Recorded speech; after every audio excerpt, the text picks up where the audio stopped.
Good morning, distinguished guests, ladies and gentlemen. On behalf of the EUonAIR European University Alliance and the Zagreb School of Economics and Management, it is my great pleasure to welcome you to the inaugural EUonAIR AI Summit. We are especially honored to welcome two 2025 Nobel Laureates, together with distinguished experts from leading universities and global companies who will share their perspectives on the future of AI. It is now my great pleasure to invite the Dean of the Zagreb School of Economics and Management and host of today's summit, Professor Mato Njavro, to officially open the EUonAIR AI Summit. Dean Njavro, the floor is yours.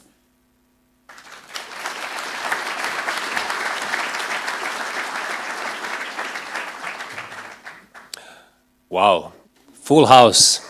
You know, they say July is not an easy month to organize big events because Croatia is one of these countries where a lot of people like to go south in July. But it's great to see that so many of you are here today with us. Distinguished guests, Mr. Zvonimir Frka-Petešić, Head of Office of Prime Minister of Republic of Croatia, Mr. Marko Pavić, Member of Croatian Parliament and Envoy of the Speaker of Croatian Parliament, Professor Nikola Mrvac, State Secretary at the Ministry of Science, Education and Youth, Mr. Marin Lukas, Envoy of the Mayor of the City of Zagreb, Ms. Zrinka Ujević, Head of the Representation of the European Commission in Croatia, dear rectors, vice-rectors, deans, members of the European University Alliance EUonAIR, dear students, welcome to Zagreb School of Economics and Management, and welcome to the EUonAIR Summit. It's about AI. Okay, so I have to talk a little bit about artificial intelligence, but I'll tell you a story about AI, because when most people think about AI, they think about the client-facing, consumer-facing side of it, the chatbots, whatnot, but the story is a much larger story. And the story starts in the Netherlands, where a company produces extremely sophisticated lithography machines. And then this company sends these machines to a small island off the coast of China, Taiwan. And then another company takes these machines and uses these machines to create and produce very sophisticated chips that are designed in the US by companies like NVIDIA, AMD, and similar ones. Okay, so as you can see, it's a story that starts in Europe, it goes to Taiwan, the design gets done in the US, and then American, mainly frontier AI labs, use this raw compute power that is produced in order to train their LLMs on them. Americans do it the American way, so those are for-profit companies very much focused on profit. The Chinese are doing it differently. They are doing it open source, they're catching up. And as you can see from this very short and brief story, it's a story of interdependence. It's a story where no country controls the whole value chain. It's a story of competition, but it's also a story of collaboration. And it's actually good for the world that it's like that. But when we talk about AI, AI is, in my view, not just any other technology that is, producing intelligence, which will then introduce efficiency in the economy and whatnot. It's an technology that will fundamentally reshape and reorganize how our societies work and function. It will reshape and reorganize how we interfere, how we interact with the governments, how we interact with our healthcare providers, how we interact with our education providers, universities. And universities have a very big role to play in this revolution of AI. And this is exactly why we have built something called EUonAIR European University Alliance. This is our contribution to, our effort to try to shape this dialogue. What is EUonAIR? What is European University Alliance? Well, first of all, European University Alliance is a flagship project, and I'm saying this for the benefit of all the people in the audience who are not from the higher education sector, because those who are, they know it, but there are many of you here from business, from policy-making world, so European University Initiative, European University Alliance is a flagship project by the European Commission for the higher education system in Europe, okay? And it's a project where EU and the Commission is trying to support European universities in order to better compete with our partners in the US, in China, and in non-EU countries such as Switzerland or UK. So Zagreb School of Economics and Management, together with our partner universities from 10 different European countries, and so we have Poland in the house, we have Lithuania, we have France, we have Luxembourg, we have Greece, we have Spain, we have Ukraine. All of these countries and the universities from these countries have formed something called the European University Alliance. You will learn and hear more about it as the day progresses, because part of the content of this presentation will be related to that. You will see and hear maybe snippets of it, but it's a multi-dimensional project that encompasses not just, let's say, a common digital AI-powered infrastructure for students. It's also something that encompasses joint degrees that we are creating together. It encompasses seamless study experience across all of these institutions. So it's an amazing opportunity, not just for our students, but also for professors and for Croatia in general. So we're very happy that you will be able to learn a little bit about what we have been doing as members of the European University Alliance. That officially started a year and a half ago. Now, for any higher education institution, for any academic institution, you know, it's a big day, big event when you have an opportunity to host a Nobel Laureate, right? And today is a very special day because we not only will be able to host one Nobel Laureate, we will be able to host two of them, friends from Stockholm, and we're talking about current Nobel Laureates. So they have both been bestowed the Nobel Prize in 2025. We have Professor John Martinis, who is on a tight schedule because after this speech he has to catch a ferry to go to Vis, which is where his father is from. I'm kidding. Okay, you're not going to Vis today. You're going in a few days, but you still have a tight schedule. Professor Martinis was awarded Nobel Prize for his seminal work in quantum physics. In fact, he worked on a prototype of a quantum computer, and this is very relevant for the artificial intelligence revolution, given that this is the next frontier. Once we crack that code, and hopefully we'll understand better after your session how close we are to cracking it, then it will unlock limitless opportunities, like in that movie, Limitless, you know, with the pill. We also have with us today Professor Mokyr, who was awarded Nobel Prize in Economics for his work on innovation and how it affects the sustainable long-term economic growth. So we have two very esteemed gentlemen. Thank you so much for, you know, joining us. Let's give them a warm applause to both of them.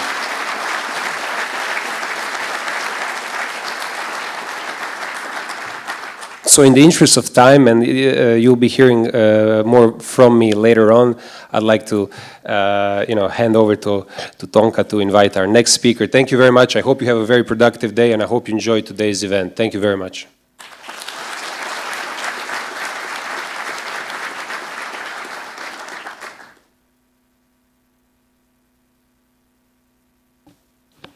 Thank you very much, Njavro. We now have the privilege of hearing from one of the world's foremost pioneers in quantum computing. Our next speaker, Professor John Martinis, was awarded the 2025 Nobel Prize in Physics for his groundbreaking contribution to quantum computing. A distinguished scientist of Croatian heritage whose family originates from Komiža on the island of Vis, Professor Martinis has helped transform quantum computing from theory into reality. As artificial intelligence continues to evolve, quantum computing represents one of the technologies with the potential to redefine what is computationally possible. Please join me in welcoming Nobel Laureate Professor John Martinis for his keynote from prehistoric qubits to a useful quantum computer.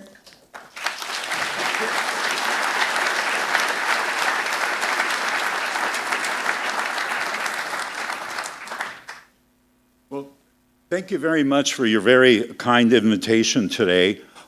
In terms of my lecture today, it's going to be more of a general audience lecture.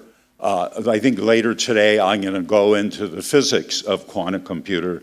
But I hope to say things about physics and Croatia, my parents, that I hope you will enjoy. Yeah, it's a distinct honor to be awarded the Nobel Prize this last year in physics. It's just been an amazing year. I would say the best part is all the new people I get to meet, get to address a large number of people here. I'm really pleasantly happy that this is happening. But one of the things you get to do here with the Nobel Prize is make lots of new friends, and I really appreciate that. And that actually started in Stockholm, and where I met Siniša as your diplomat, Croatian diplomat. And the first thing he did is he invited me to a consulate event. And I was kind of, surprised and thought, Croatia, but I'm from California. But he persuaded me, and both my parents are Croatian heritage. My dad was born here. And I'll talk a little bit about my father and his influence on the physics. And, when I was invited, we had a very nice meeting and lunch. And he invited me to visit. And I thought, well, Croatia, I hear it's really beautiful. So I'm here, okay, because of that. So just a little bit what it's like as a Nobel Prize winner. He picked me up, we went to the airport. Then on the airplane, he introduced me to stewardesses. We took a bunch of pictures. He then introduced me to the pilot. And I was thinking at that point, I'm really glad he's not friends with both the pilot and the co-pilot. When we landed, the Croatian Airlines representative, he introduced me to a diplomat, and even an old girlfriend showed up, and we talked about that. And I thought, this is really strange, because here in Croatia, everyone seems to know each other. And it's very, very unusual. So anyway, at the exit, I was just in this friendly mood, and there were a bunch of people at the exit, you know how it is, with this red and white checkered shirts. And I was in the mood, started waving to them. But then I realized they were actually there for the football team. Really important celebrity, okay. My parents are from Croatia. My dad was from Komiža. He was a fisherman. And I think if anyone here owns a boat, you know that as a fisherman, you're always fixing things. And that he taught to me, okay? And that's a really good thing for being a physicist. You're trying to build new instruments, new things. You really have to know that skill. After World War II, he went to Seattle to go fish with his family. And then he married my mom and then moved down to San Pedro. And again, I owe so much to him for my physics success. We were always building some kind of projects in the garage. He's very inventive. And what I thought was very interesting, he was always explaining things in kind of a principled way. This is how things work. Now, he didn't take physics and he didn't go to college. So not everything was, quite right when I started understanding physics better. But kind of the whole thought process of thinking about things in a really kind of fundamental, principled way really stayed with me, and that's why I liked it so much.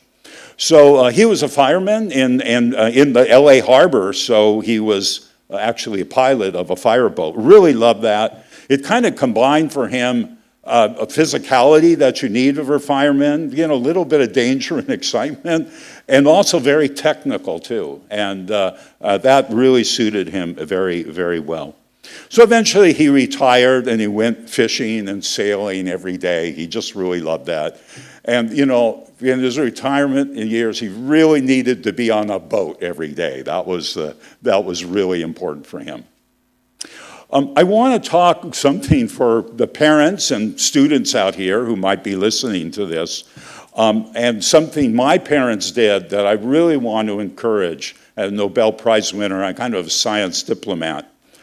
And as a parent, every night you have dinner together, you're chatting with your children, and you tend to ask, well, what did you do today? And if you're a parent, you know that the child kind of rolls their eye, okay, they don't want to talk about it. But what they did instead is they asked me if I asked any questions today, okay? And that's really good thing to encourage our children, when they're growing up, to ask questions. And especially if you want them to be a scientist, because a scientist is all about asking and answering questions about nature. We have to be curious. We have to think about how does it really work. Look at the world and data. I would say that's good for everyone these days to be that way. So this is good. Now, children are naturally curious, so they want to ask questions. And unfortunately, the way things work, sometimes you get made fun of or whatever, and you just have to encourage that. And I really, thank my parents, because when I go to physics conference, I'm one asking questions all the time. A couple other physicists are known for this. It actually enhances the physics conference when there's lively discussion. So that's good. So, I've always been working on building projects at home, and then when I went to college, I learned physics and I started doing experimental physics. For me, the classes were fine. I did really well in that, but when I really started going into lab and doing physics experiments and actually starting to do research, that's where I really belong. And again, I talked about that was something I learned from my dad, really. I had this amazing experience that my PhD thesis project at UC Berkeley was a Nobel Prize experiment, eventually after 40 years. I worked with John Clark, a professor there at the time, and another postdoc, Michel Devereux, who were great scientists, really great mentors. And I just encourage all the young people to look for mentors, look for good people to work with. That is going to make a big difference in your career. And I really owe a lot to them. Both these were great scientists. At the same time, we were doing a really interesting experiment. And that taught me so much about doing physics, being a scientist that I have relied upon for many, many years. What was our experiment? Well, we developed quantum mechanics to describe how small little atoms, electrons, light works. And this has been very successful and brought us, lots of technology over the years to do that. But what we were trying to do in this experiment is show that quantum mechanics also works for electrical circuits, for macroscopic objects. Our chip was about 1 centimeter in size, something you could see with your bare eyes. And we just wanted to show that it would obey quantum mechanics, both as a fundamental test of nature, whether quantum mechanics was just the physics of the small, or whether it would obey quantum, it would be applicable to general things. And, that's what we showed. Now, what was interesting at the time is it was a noteworthy experiment. We got a lot of invitations to give a talk, and people were interested in it. But it was not maybe quite at the Nobel Prize category. If we had shown that quantum mechanics wasn't obeyed, that would have been the case. But what happened at that time is people were starting to think about using quantum mechanics to do calculations. And in fact, during the time I was writing up my thesis, I went to UC Santa Barbara. There was a very famous physicist named Richard Feynman who gave a talk on quantum computing. And it was very clear from the reaction of all the physicists, it was super interesting. And he was kind of mobbed afterwards. And, I kind of observed that and thought, well, maybe this is something I should be working on in my career. And that's what happened. Myself, many other scientists around the world started developing this. And it's turned into a very big, almost industry right now. There are probably a few thousand people working on this around the world. And it's just really exciting to see the results. And then, my big event was in 2019. I was working at Google at the time. We published a paper where we showed for a kind of a mathematical problem, not useful yet, but that a quantum computer could be much more powerful than the biggest supercomputer in the world, and really gave a lot of optimism that we could build a useful quantum computer over time by doing this.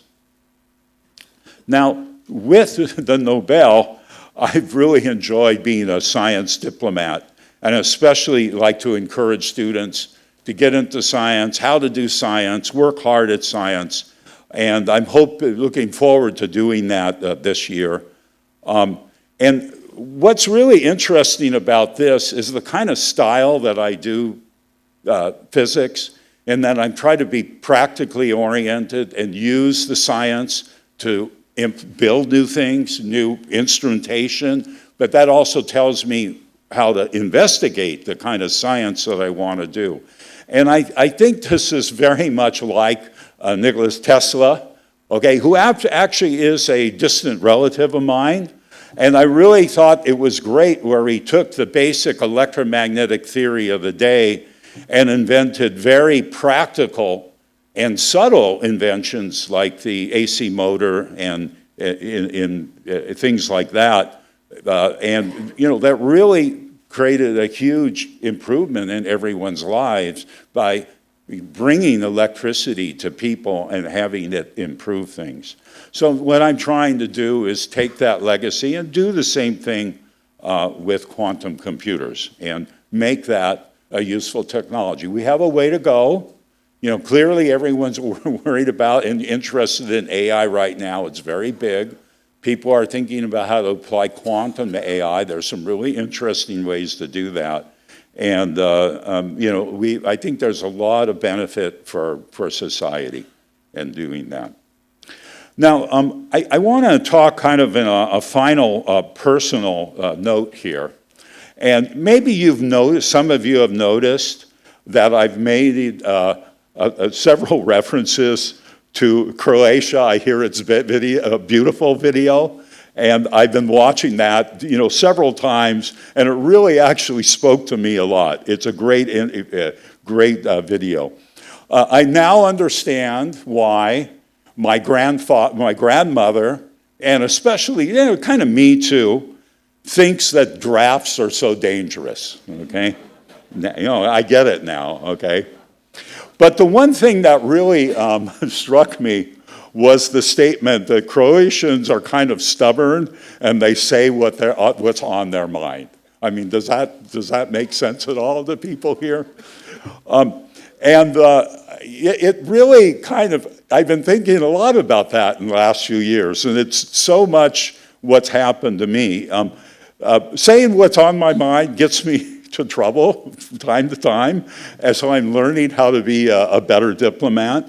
But talking about what's on your mind for a scientist has been really beneficial for me in my career. Again, it's kind of compatible with asking a lot of questions, figuring out what's going on, really gives me a focus on getting to the answer instead of let's say the Northern European method of, you know, talking about something for 20 minutes. It's like, why don't you just get to the point and, you know, in 2 minutes explain an idea? And that's been very good for me. And it just gives me a genuine focus on science and technology, the excitement of doing that, getting things to work by just being very kind of direct in the communication.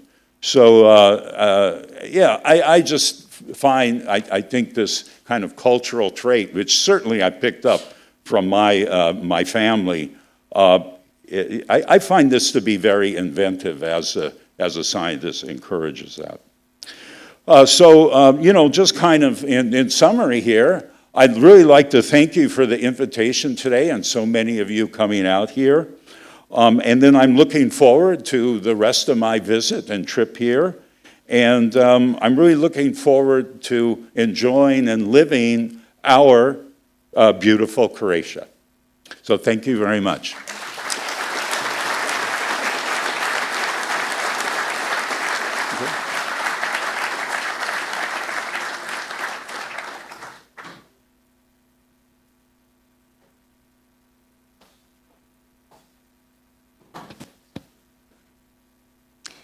Thank you very much, Professor Martinis, for an inspiring keynote.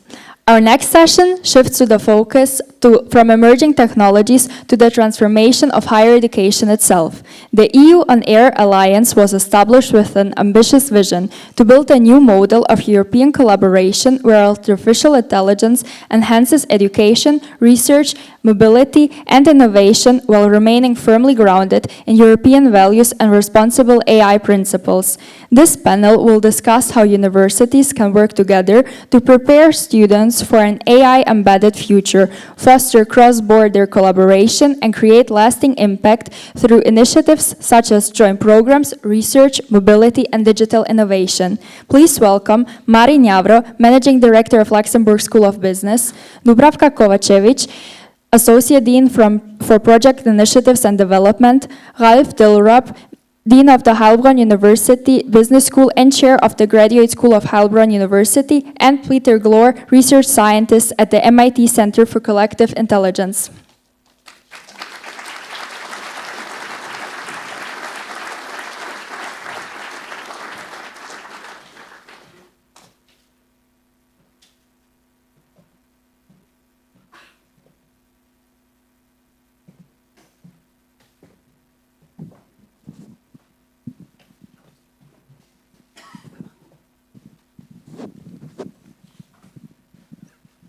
So, welcome everybody. Thanks for being with us here today. I'm so usually I have no problem with public speaking, on the contrary, as some of my students there in the back can attest. But you know, speaking right after a Nobel Prize winner with another Nobel Prize winner looking at me here kind of makes me nervous, especially when I have to moderate a panel of pretty interesting people in 30 minutes. But that's what we're going to do. So, we'll start like this. You know, guys, I sent you a couple of days ago the questions, and I told you then this morning that we changed the whole plan. We're going to do it like this. Given that we have 30 minutes and the topic is AI in higher education and the transformation of it, I would like to try to make it actually useful, and let's see if we can take one idea back home with us. One thing that I personally always see as an issue when discussing impact of AI is that we're still in a phase where everybody's super excited about the technology and all the comments about what's going to happen are extremely general. So that makes it difficult to actually understand the potential impact. Now, one thing that, however, we don't talk often enough is what is our society structured like? Why is it structured like that? And therefore, what is the role of higher education, and then what is AI going to impact? One of the things that I would use as an opening statement is when you really think about the classic, let's say, Western society, post-World War II, it's a very specific historic, you know, very small piece of our history where we have managed to organize societies in a way where, you know, the state has a very important role. For decades, you know, even corporations had very important social role.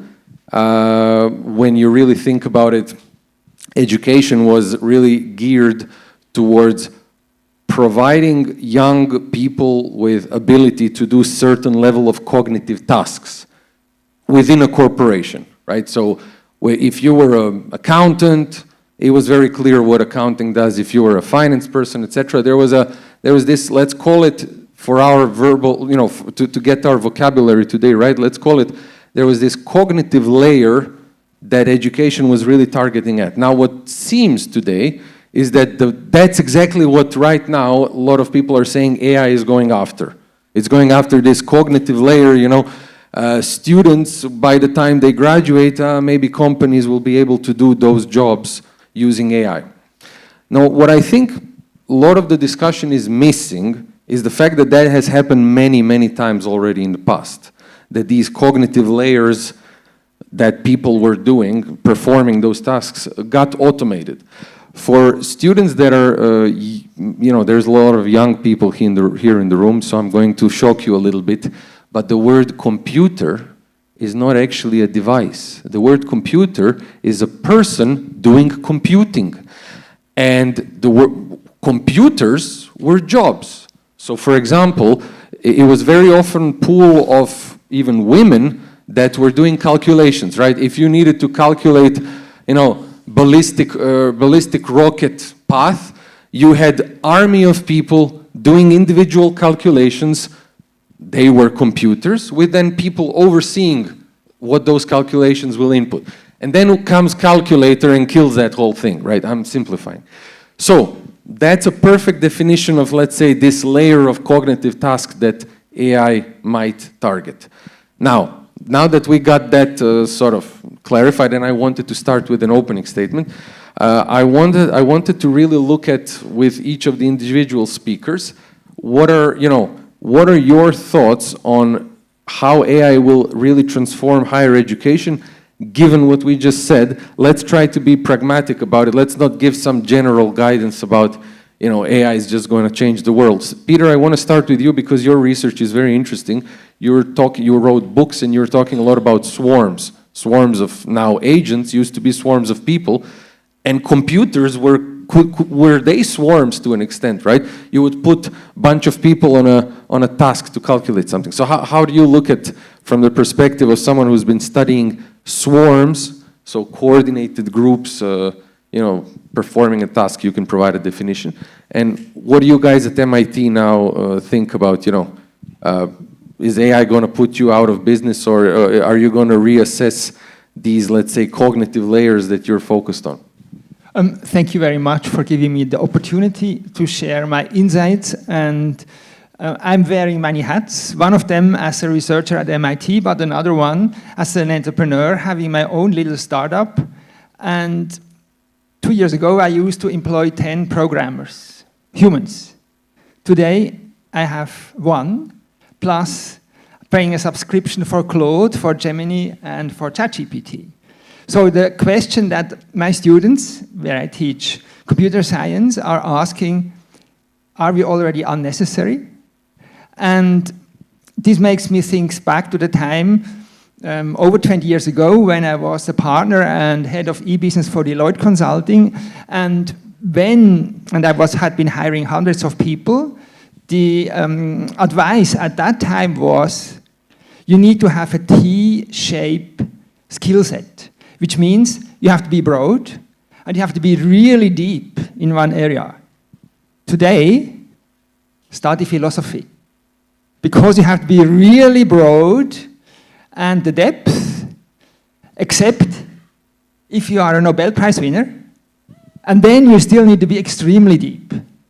But thinking back even more, like 40 years when I was a PhD student at the University of Zurich, and I was coding in PostScript to debug the printer and make it work. And today, I will just tell Claude that my printer isn't working and please tell me what I have to do to fix it. So the depth, except for inventing quantum physics, isn't needed anymore, but what you need is to grapple with the issues of consciousness, for example, and to know how to phrase the questions. So in my own teaching, I try to teach the skill of asking the right questions and having a skill set as broadly as possible and have a philosophical attitude of the world. Thank you, Peter. Ralf, I want to connect. I mean, of course, you can provide us your angle on this first question, but also then I want to tie it to the second question, which is, you know, we hear a lot of interesting stuff happening in Heilbronn, even though many people can't find Heilbronn on the map. So can you tell us a little bit about it? Like Heilbronn is this, you know, it's not the first city in Germany that pops up to your mind when you say Germany, but incredibly interesting things happening there. And tell us what's the big idea behind. So hopefully after this talk everybody will remember Heilbronn. So a small city in Germany, but a very strong economic powerhouse in Germany. And if I just add to Mato's intro speech, so if we look at these skill sets behind, you started with the Netherlands, with the machine builders, but the core equipment to build those chips is the optics. And the optics is Zeiss optics, which is pretty close to Heilbronn. and this is quite typical for our region. We have lots of companies who are hidden champions, so nobody knows the brand. Maybe you know Zeiss, but more for sunglasses, but for these kind of high-tech products. And those companies are extremely worldwide connected, and they all see the power of AI and what will this make. And in Heilbronn, we have this venture that companies, various universities and higher education research labs, but also a startup scene around, is merging forces to tackle the problem or the challenge more in a collaborative way. And currently we have the European largest construction site, where we have this massive ecosystem. So next Silicon Valley is hopefully in Heilbronn, where we would like to tackle the AI topic in a way that everything is trying to merge forces. And I think this is one of the AI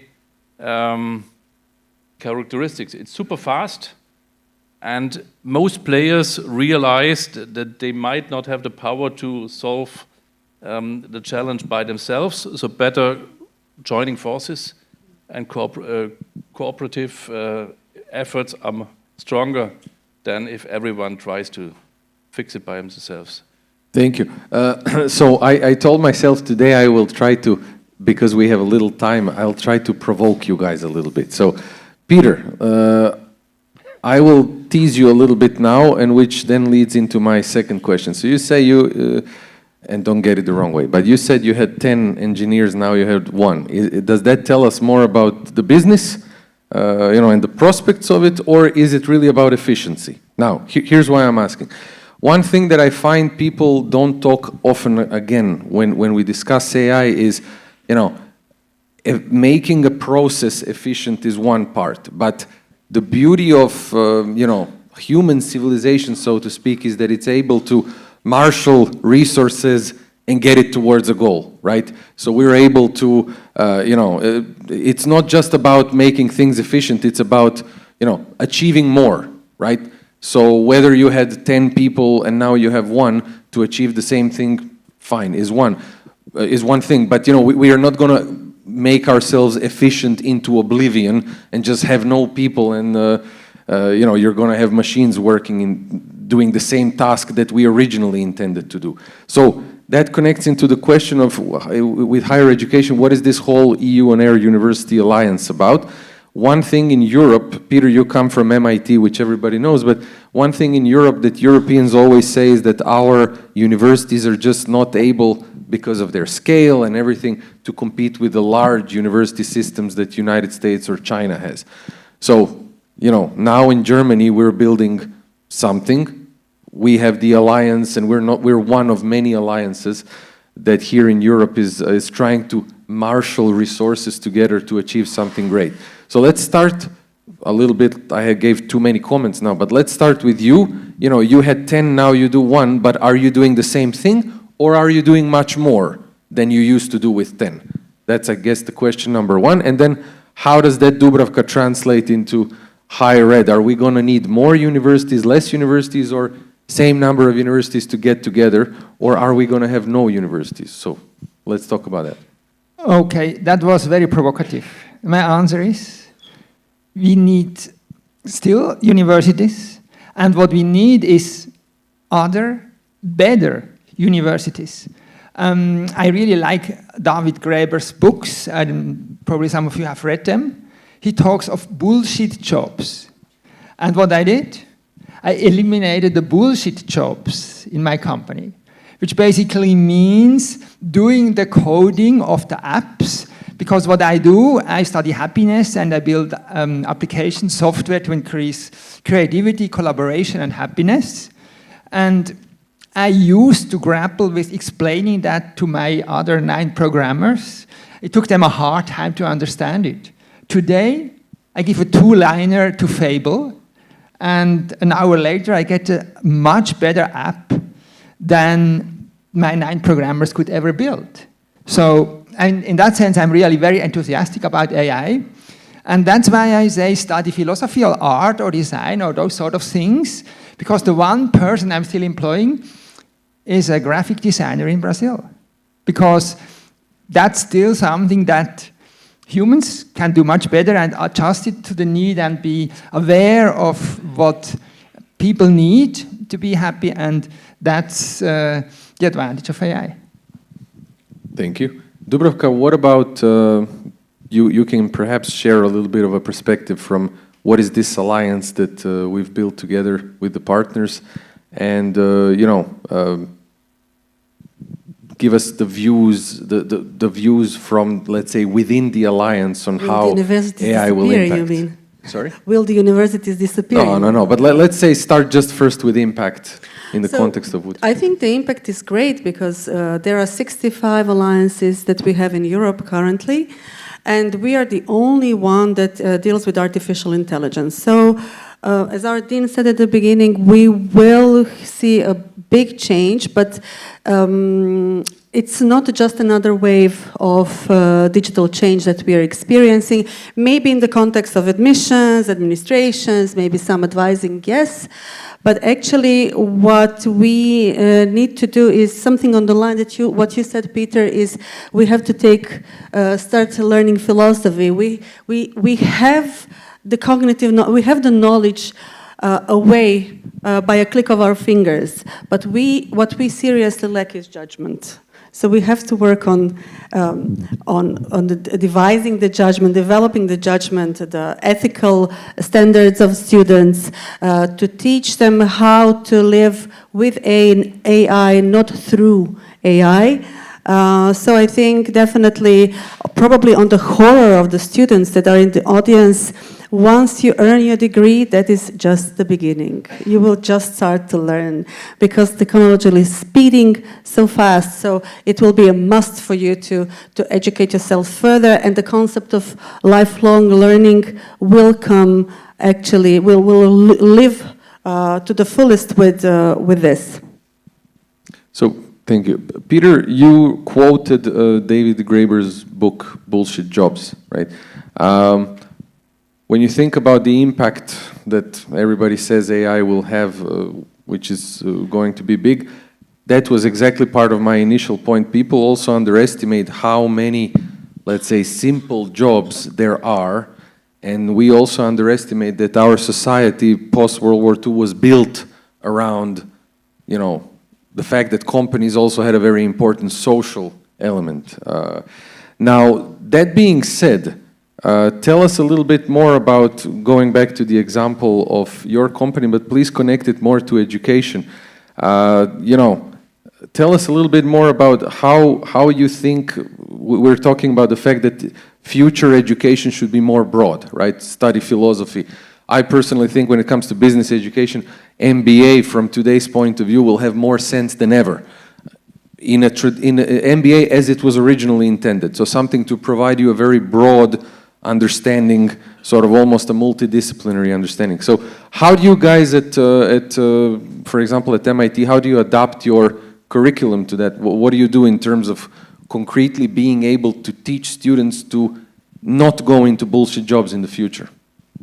Well, I mean, if we look at the jobs which are still needed in the future, it's the philosophers, but it's also the plumbers and the healthcare workers and the restaurant workers and so on. So it's really a very diverse skill set, and I think that at MIT, and by the way, I also teach in Germany, and I was just in China, and I have been teaching at the Chinese Academy of Sciences. I think one of the aspects where sort of Europe can improve is being less formal, because if we compare that with China and the US, where it's a much more, I call it like a cowboy attitude, just try it. Throw the lasso and see where it falls and whether it sticks. And that mindset, and I really like that about MIT, that you can try things and see whether it works. But at the same time, and was very inspiring in the lecture of the Nobel Prize of John Martinis, that you have to stick to what you want to do. And a place like MIT, a place like China gives you that opportunity. And if you look at the success story that Mato mentioned, ASML, same thing. It started in a shack in Philips. It took 20 years. Airbus, another story. So if we trying to instill that spirit that if you have an idea and you think you are right, don't believe AI. Believe yourself, and you win the Nobel Prize. Thank you. Ralf, Germany is, depends how you look, but third or fourth largest economy in the world. When you look at the impact of AI and you take an example of developers, that's like looking at, people that used to do really bookkeeping 50, 60 years ago, and then they were replaced by people that did more analytical and slightly more accounting work. But from a German perspective, right? Your guys are a nation of engineers at the end of the day. I think your only successful tech company was SAP, is SAP, right? So Germany is not really such a tech place, tech in a digital technology kind of way. You still produce good old cars and machines that produce machines. So we would like a little bit of German perspective on how are you, thinking about, job removal. And I'm not talking about Volkswagen firing 100,000 people. That's a different kind of job removal. But we're, structurally, really, how is your industry going to change? And you guys, what you're doing at Heilbronn, with also the support of Schwarz Group, how are you looking at, impact of AI on jobs like manufacturing, or how's the school getting ready for that? Yeah. Before I come to the German perspective, I would like to respond to Peter. I'm dean of a business school. We will not change into healthcare or whatever. So if we talk about business, we definitely would need to see that the world will be completely different. There are studies out there, 40 to 60% of the jobs we are educating for right now is, as you will say, bullshit jobs. They are gone. If I talk to industry right now, our industry advisors tell us before they hire a graduate, they currently check every position whether this can be replaced by AI, and roughly 50% is replaced by AI. So what to teach the young students? So definitely something new. And we started new programs with AI, so it's less business, it's more technology. And I think this is what's happening all over. And this is also changing the world in our German economy perspective, because we need to transform. Currently, this is a multi-crisis situation. AI is on top. Some people believe the wave is far away. So we had lots of waves of transformation, so maybe this will not be that tough. I currently believe it's a real revolution, and it will change the world, especially in education, tremendously. For us, this is more how to reinvent what we teach and how we teach, and I strongly believe we cannot transform fast enough ourselves. And this is linking to the Alliance. I think that this is a huge advantage, a huge opportunity. We need to merge forces. And just 3 weeks ago, I had the pleasure to attend a talk in Brussels. So the perspective of the European Union is absolutely clear. So the key topics is, on the one hand side, AI and how this will change not only Germany but Europe. And one answer is definitely we need to be on a larger scale, faster, and merging forces. And the second topic is the alliance idea, and being part of a European alliance. This is a transformative tool for Europe. The expectation is we are the sandbox. We need to be a role model. We need to be bold. We need to be brave, and we need to show Europe how the future might be in AI education. And I think this is an ambition, so we should take it. So thank you. Maybe because we're running out of time, maybe one final comment, and I would like you to tell us a little bit about what your institutions are doing with that respect. In Luxembourg, we've been together with you guys also, but we've been working a lot on thinking, okay, what is really going to be the impact of the technology on higher ed, and specifically on business education. And one thing becomes clear. AI will. There are things that humans are good at, and there's things that machines are good at. Much of our current education system was trying to teach people to be very good at what machines are really good at. And today, it's a little bit of Wild West. Everybody is using it by, there's no clear structure how to use AI. So what very often happens is that by using it, people are eroding what they're actually good at, because they're just delegating that to the machine, and they're not maybe perhaps persisting in what they should, what's really unique to humans. So there's this sort of we've identified some of these elements that, in our curriculum we should distinguish, focus more on what people are good at, and then focus less on what machines are good at. And one thing that pops up as a business school is really the thing that unites everything together, and almost it's actually something we're now going to implement as a guiding pedagogy at the school, is you might as well call it entrepreneurship, but I would call it rather value creation, right? Because once people, use powerful tools, solving problems, identifying problems, getting those problems, connecting them to the relevant customers, that remains still something that is extremely multidisciplinary and difficult to do, and I would say it's inherently something humans are set to do. So we've started really integrating entrepreneurship. It's not a course, it's really more like a pedagogy and way to work, right? So, and then it connects into being able, you need to be able to have a very broad understanding of different subjects. You need to be able to be versatile. You need to understand what you're good at, what you're not good at, bring people together, use tools to accomplish goals. So how, can you state, for example, as on a final note, some kind of almost philosophical stance from your respective institutions on how, let's say, you plan to really tackle AI in education? So my one sentence of advice is, don't wait for AI innovation from the European Union, because their main contribution so far was the cookie screen, where you are asked, do you accept marketing cookies or only strictly necessary, which is no innovation at all. Rather, embrace Wild West. Be more. Sorry, embrace what? The Wild West. You were saying the Wild West, meaning trying things, be brave, fail, and become a philosopher. Hungry philosopher. Dubravka. They are not hungry anymore. They are now hired by OpenAI and Microsoft and so on.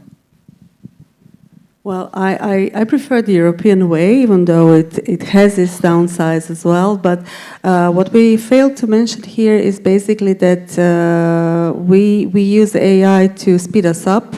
But what I think is very important on the institutional level as well as on the alliance level is to have a governance of AI within institutions. So what should be done with AI, what shouldn't be done with AI, how to teach students how to work with it, not through it, how to protect our academic integrity, and coming to your notes, what you said, the synergic effects and making this network that we did make within our alliances, the other alliances is the way for Europe to go ahead with the changes and the rapid development.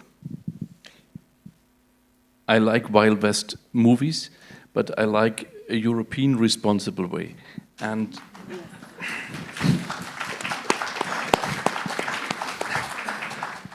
And I think this is the challenge, how to treat it. We will have a lot of impact, and I think we have a very powerful AI machine pushing us to create more impact. And I think this is the real topic if we talk about what we teach. You say it's entrepreneurship. In German, we have the word Unternehmertum, because entrepreneurship is very often focusing on startup scenes, but it's more the business mindset, how to make a business using those technologies, and I think this is what we should teach, creating impact, real-world impact. So, Peter, one comment to the Wild West. I think there is sometimes a little bit of an unfair. We give European Union a little bit of a hard time in a sense that the perfect excuse of most European entrepreneurs is that somehow EU is blocking them. In reality, in Europe we don't yet. I think it's much more of a mentality difference than regulatory difference. You can kind of do whatever you want, especially today. Even when it comes to AI, the actual regulation is very light. That there's not that much. Now, to counter your Wild West comment, that there is one, and again, trying to focus on education and leave you with a thought that's a little bit scary. When you talk about Wild West in education, with AI, right? Wild West in education. The problem that is already clear today with this technology and why you kind of can't just let Wild West run, again, in education, is the fact that this technology will, and it already is, it's amplifying inequalities in a potentially massive way. Because what happens when, I would, wow, Joel, I would kill to see your chat history with LLMs. I would like to see how Nobel Prize winners are using artificial intelligence, but most average users are using it to ask, what's the recipe for a pizza. So what I'm trying to say is, difference on how people use results in totally different outcomes. We've seen MIT published great research on that actually researchers that use AI, what happens is that good researchers get order of magnitude better and average researchers stay average. Now, in the Wild West that you're talking about, right? What happens when an entire generation or 2 generations of students go out of universities with just ridiculous inequalities amplified? My worry there is that at the end of the day, the way society is run, we've seen periods when things go well, but we've also seen, heads chopped off, right? And at one point, we need to be, I think it's critical to think in advance about second order effects, right?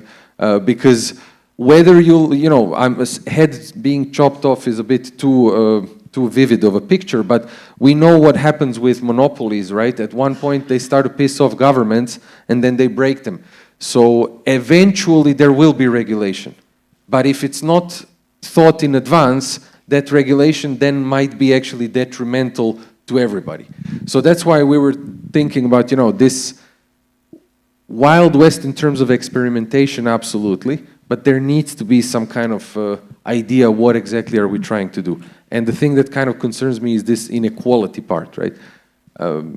Inequality in terms of capabilities, not in terms of like outcome and not in a socialist way. So how do you see that?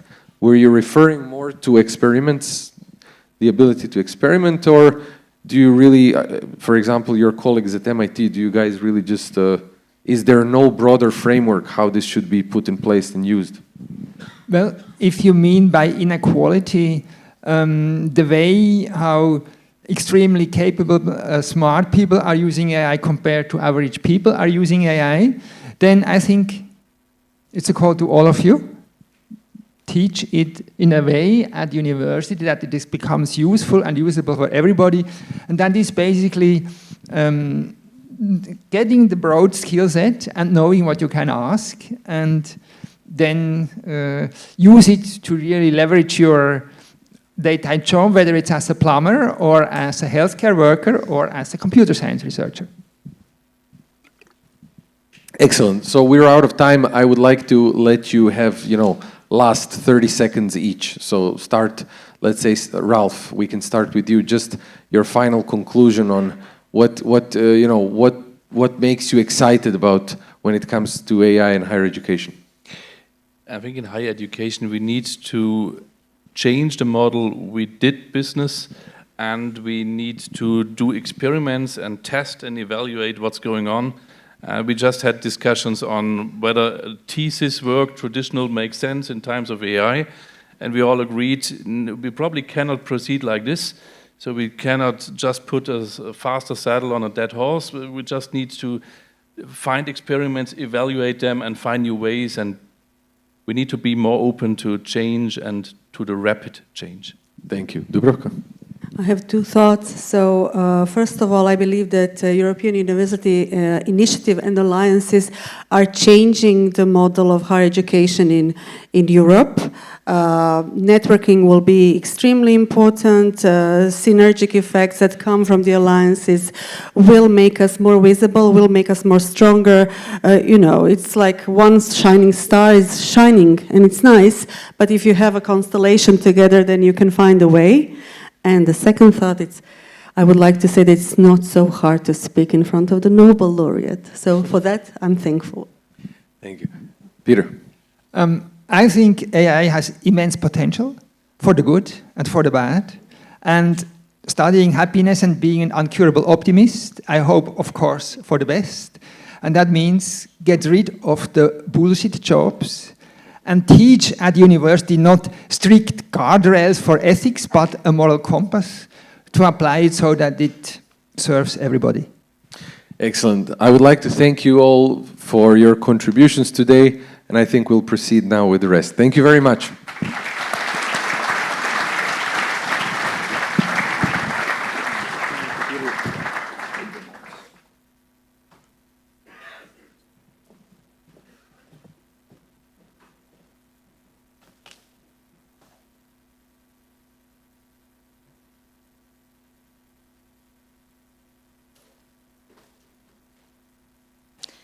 Thank you to all our panelists.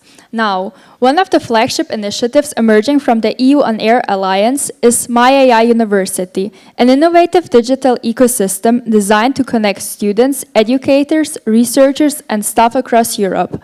More than simply an online learning platform, MyAI University aims to become a shared virtual university where education, mobility, collaboration, and AI-powered services come together in one integrated environment.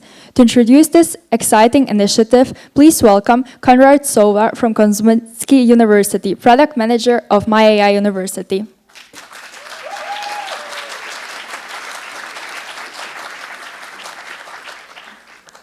Dobar dan. About a year ago, I stood on a stage a bit smaller than this one at Kosminsky University in Warsaw, and I presented a similar presentation but talking about what we were going to do. So today, about 14 months later, I'm very happy to present what we have done, which is almost complete. We just need a few final touches, but we are almost there, and therefore I'm very happy to discuss MyAI University, which is one of the key products of EUonAIR European University Alliance. Is there a clicker? There we are. My name is Konrad Sova, and I am very proud to be the product manager of MyAI University. We are on a mission, together with all our partners, to build a campus without borders. A truly frictionless digital university, a frictionless digital online learning experience, which is fun, motivating, and not boring. We very strictly believe that mobility has transformative power for students during their studies, and we want to enable more students to use international mobility during their studies. The Erasmus program is absolutely amazing, one of the best things that EU has done for students. However, it's not enough. It does not serve all of our students, and we want to fix that by enabling true virtual mobility. Now, also, being scientists, we were very much itching to research what is really going on with AI and with students. And I think talking about like the panel talked about AI and productivity, I think we broke a record having run 5 research studies in the last 2 months only. And there's multitude of things that we have learned, but one of them really scared me, and this is something what I want to share with you, and that is also that students are scared. They are scared because by the time they finish university, they know they will have to reskill. Think about that. You're 20, 21 years old, and you're coming to university to get a set of skills that you can carry with you to your next job. But you know that by the time you finish, within the next 2 or 3 years, everything is going to change, and you will have to reskill. And this is the second reason why we are building MyAI University, that is to teach students transversal skills, which are so very much needed at the moment. Adaptability has become the key word of education these days, and this is what we are trying to do. This is our why, and this is our mission in MyAI University.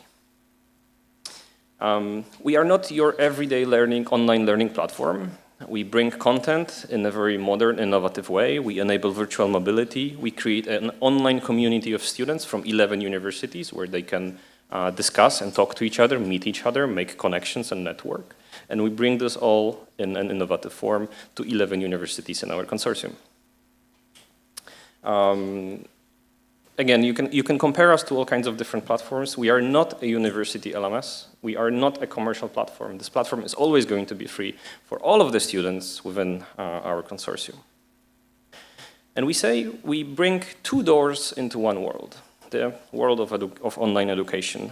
Door number 1, here on the left, is your old traditional type of interface. It's a web learning platform with AI features enabled here and there to help students learn better. Now, door on the right is something completely new. It is a metaverse. It is a 3D virtual world which students can access not from their goggles because that would create friction, and we are all about being frictionless. So they can access this through their computers, their PCs and Macs. So if they select door number 1, they would enter the course selector. For now, there are 2, but within, I think, next 8 or 9 months, we are going to add about 100 more courses, most of which are focusing on, again, transversal skills and adaptability, so that IT students can learn a bit of business, and business students can learn a bit of IT. We're collaborating with Google, who has provided us with Gemini and many tools to learn. There's a community feature on the platform. An AI tutor is coming soon. We are very picky in how we use AI. We don't want to overload students with AI here and there, but AI tutor is something that we believe is going to make most of the difference. And avatars is yet another way we are using AI on the platform. Now, you might ask, why avatars? Well, if we want to bring a big choice of courses, we need to be productive. And avatars allow us to do this. With only 2 minutes of input video, we can create countless hours of educational content, and that way we can adapt to whatever students need. Because a student studying IT in Heilbronn has a completely different set of needs than a student studying business at Kosmicka University in Warsaw. And we want to serve them both, which is why we can enlarge our offer by using this technology. So far, we have created 35 avatars. And again, in the next few months, we will reach about 70 real people who are going to be avatarized.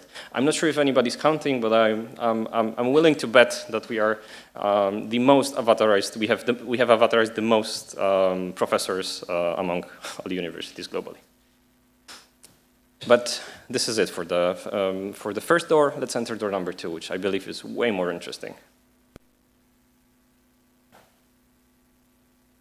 Welcome to MyAI University, the digital university of the future. Surrounded by these little domes, there are our physical universities. So the dome in the very middle is our main building, full of interesting spaces for students to explore. And the domes around them are digital copies of our own universities, so that students can actually experience virtual mobility without friction. Here. So they are able to walk with their digital, their digital representation. They are able to walk from Zagreb to Warsaw, to Barcelona, to Switzerland, to France, all from the comfort of their sofa at home.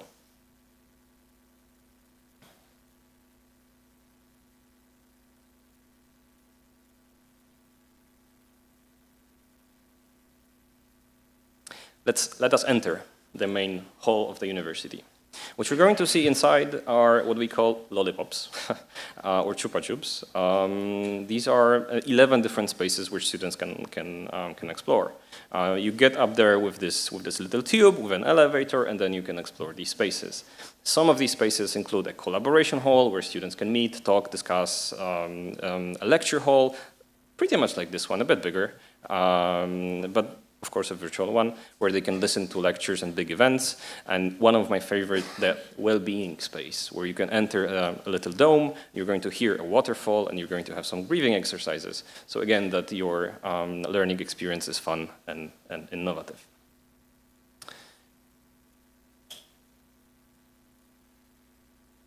Now, you should be able to recognize one of these spaces.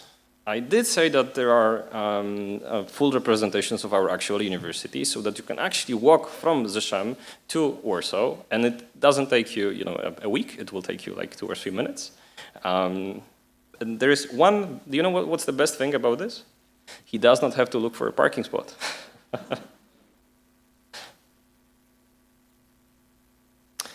Students are also able to explore the university's inside, so they can, in this way, prepare before going on an exchange. For example, if they want to, again, fly over from Kosmińska University in Warsaw to participate in an Erasmus exchange in Heilbronn or in ESCA in France, they can check out our universities before actually coming there, and they can connect with students, again, create these connections, find their buddy before coming actually to the university.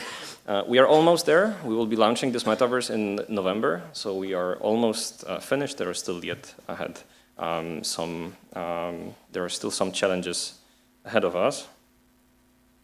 So please be with us on this journey. We are launching this platform in the coming academic year in October.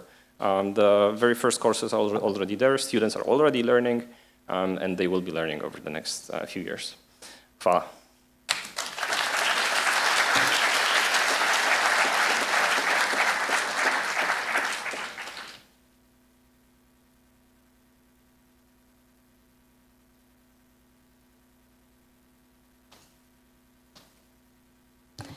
Thank you, Konrad. We will now take a coffee break, so please enjoy the refreshments outside of the Aula Magna. The program will resume promptly at 10:40 when we will return to our panel, The Future of AI and Business. Enjoy your coffee break powered by Frank, and please return a few minutes before the next panel starts. Welcome back. Artificial intelligence is no longer a technology of the future. It has become a strategic priority of organizations across every sector. But while many organizations are experimenting with AI, far fewer have successfully integrated it into their operations, leadership, and long-term strategy. Our next panel brings together distinguished leaders and from consulting, technology, telecommunication, and industry to discuss how AI is transforming business today and what lies ahead. Please welcome Dean Mato Njavro, together with Alessandro Aresu, writer, consultant, and public policy expert, Siniša Krajnović, CEO of Ericsson Nikola Tesla, Vladimir Lukić, senior partner at Boston Consulting Group, Stefano Gisson, COO of Zagrebačka banka, Nataša Rapajić, CEO of Hrvatski Telekom, and Gordan Pešić, CEO of Docking.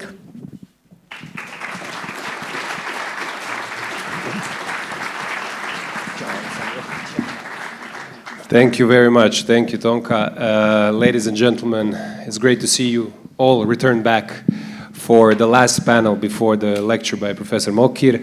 We have an very interesting senior group of business leaders, policy analysts, public intellectuals, and the aim of today's panel is to discuss, obviously, the AI, but this time in the business context. And maybe I will start with you, Alessandro, and allow me please to share with the audience the story of how we met, because I think it's a pretty cool story. Okay, so last year in September, exactly in this Aula Magna, we hosted one senior statesman from Asia. He was a former Minister of Foreign Affairs of Singapore, very interesting person. The topic was on geopolitics, and just like today, we recorded this session. I thought it was an interesting speech. We put it on our YouTube channel of the Zagreb School of Economics and Management, and this happened sometime around 20th of September. 2 weeks after that, I'm in Rome.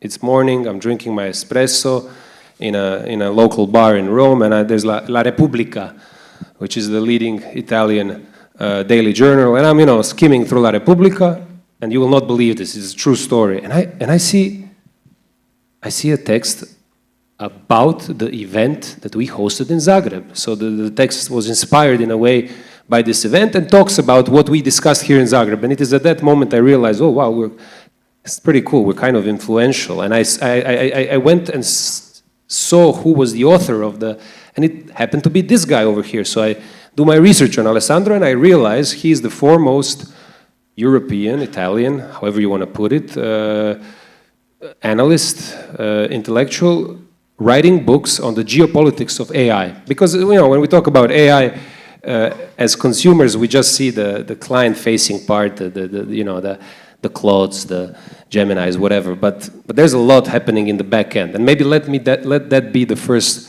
question of the day. You've written a book on the geopolitics of AI. What is geopolitics of AI? Why did you feel that it's necessary to invest so much time to write a book, which is a bestseller in Italy, by the way, right? Yeah, so thanks for the invitation, first of all. And first of all, let me say that I am a philosopher, so I feel pretty good. Having a pretty good time. It's good times to be a philosopher. Philosophy is having a good time, but I'm also good at cooking, so even the restaurant job could be good. I'm talking about food because we can start to understand the geopolitics of AI exactly starting from food. Let's go to a restaurant in Taipei. Brick kiln restaurant, 2-3 times per year, a series of people meet there in what is called the $1 trillion dinner now. So Jensen Huang, the CEO of NVIDIA, summons a series of business leaders, Taiwanese business leaders. These are young guys, mostly in their 60s, 70s, and so on. Our guys, our Silicon Valley guys. But they're not from Silicon Valley. They're from other places.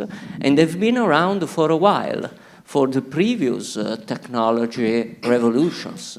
Personal computer, laptop, smartphone. These things have been produced somewhere by some people, workers. Chinese workers working under Foxconn on high technology, a Taiwanese company.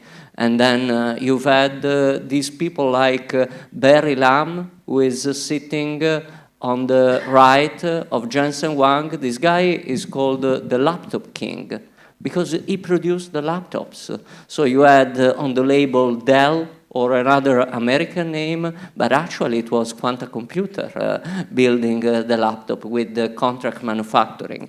So the AI story is happening on top of those previous stories.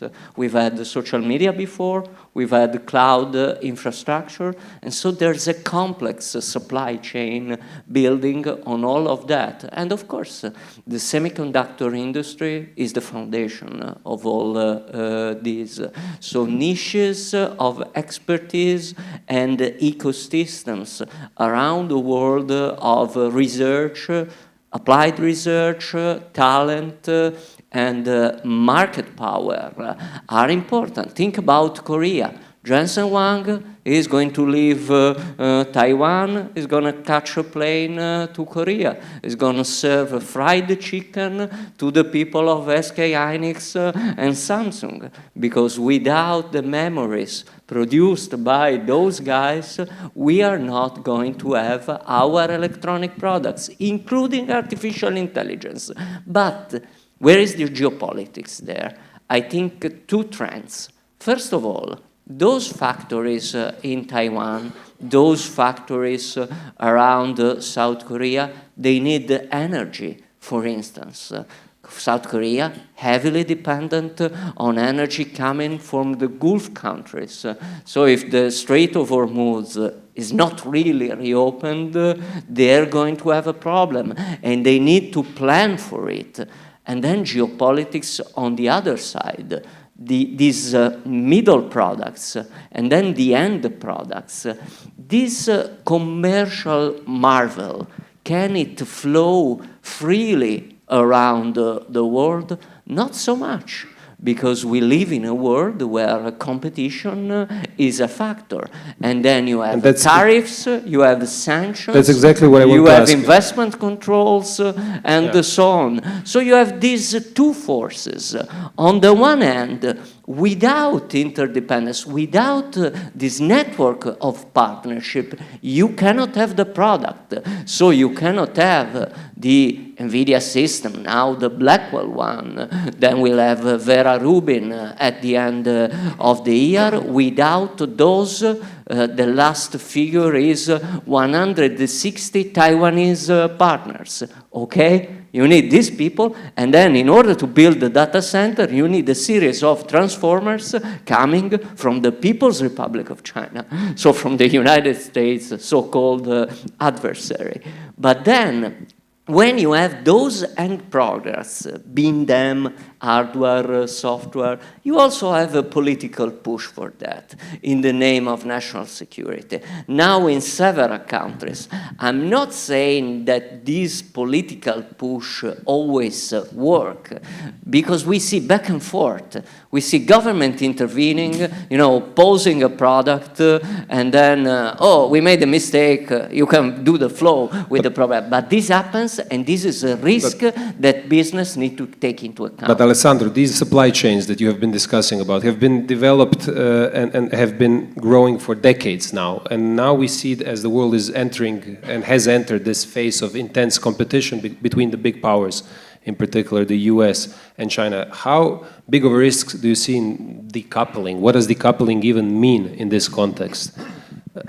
So to be short, it's a complicated thing, but total decoupling is basically impossible. Which is a good thing for the world, right? Total decoupling from China, difficult to happen, given that China is the superpower of manufacturing. 35% of manufacturing in the world is China, and is also the global leader in education in many fields. So when you hear about decoupling with critical minerals, well, if they have 200,000 people studying geology and mineral engineering, difficult to have decoupling from that. They're not going to be substituted by 200 cloud agents. Not going to happen in the short term. But on the other hand, this world of having this back and forth, and also the debate around decoupling, means that you gotta know your supply chains. You need to understand what you have in your ecosystem. That's something that we often lack in Europe. Okay, we now talk about ASML, this great marvel of machines, but ASML stands on the ability of two German companies called Zeiss and Trumpf. Then there are other Germans, Schott. Then there's Schneider Electric in the grid. So we have capabilities, both established companies, then other ecosystem and startups, and we do not know enough about them. So this world is not a real decoupling, but the need of understanding your supply chains and your capabilities. They need to understand who are the people going at the restaurant and talking about supply chain, technology, and so on in our countries and in our cities. So this leap of understanding and awareness is pretty important. Thank you so much. Vladimir, you flew from Boston specifically for this event. Just for this. Just for this, and we appreciate it very much. Vladimir is a senior partner at BCG, living in Boston, originally from Zagreb, so great to have you in the panel. My t-shirt would say from Osijek. From Osijek, okay. Lega.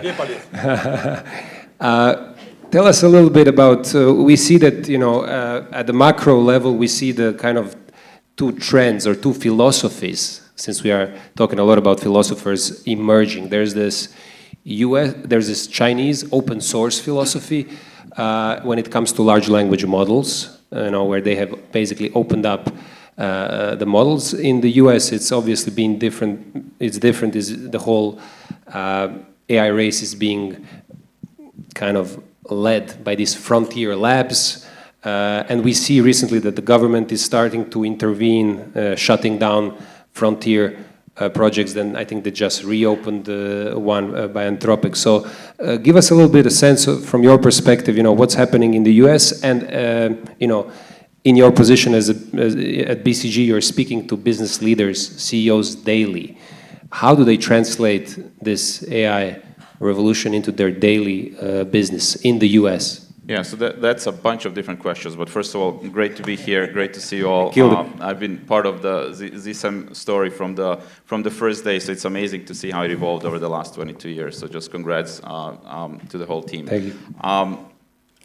Let me just quick comment on the last one. My fastest growing business right now is in Europe and throughout Middle East and Africa, with a very specific question. Help us decouple from the US tech, and help us decouple from the Chinese tech, and help us build our local sovereign solutions. That is by far the fastest, strongest signal I'm getting from the business community. So this will continue, this will not go away. In terms of how it plays out, market will tell us how it plays out. If I look at the actual consumption of the tokens out there, 100% of them, 60 to 65% of all of it, so vast majority, is on Chinese models. We don't talk about those things, but that is where majority of the consumption is actually happening. Now, if you then go country by country in the US, that is probably 90% American models, etc. So it will vary from region to region. At a global level, 60% of tokens. Correct, which is surprising. People don't talk about it, right? Those models are smaller, they're faster, they actually consume less. So that means the volume of consumption of the end applications is much higher on that stack. That has huge implications for the hyperscalers as well that are providing infrastructure, for the telcos that are providing infrastructure, right? So that is, we will see how that plays out, but the data is out there, you can look at it. It is not as concentrated as people would think, just with the frontier labs. And then, in terms of your last question, the companies that are winning right now, that are making, that are able to extract value from this, they do a few things. One, they're very, very precise and focused in how they articulate where they focus, and the level of ambition is clearly articulated. One thing is to say, we will give everyone tools and let's digitize it and use AI.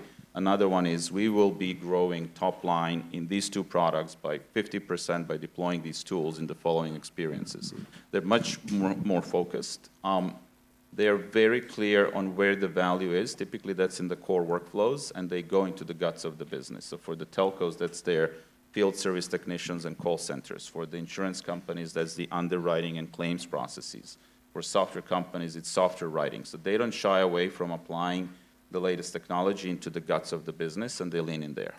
But recently, a couple of days ago, Alex Karp, the CEO of Palantir, gave this interview where he was quite critical of these frontier labs, Anthropic, OpenAI, essentially claiming that they, they charge you a lot of money, then they steal your intellectual property, and then in a couple of weeks they show up as your competitors, offering, is this something in the US that you see among the CEOs, that this type of thinking is becoming more prevalent? Or? There is a lot of media, right, around all of that. There are a couple of one-liners. One is, we are paying them to do their R&D.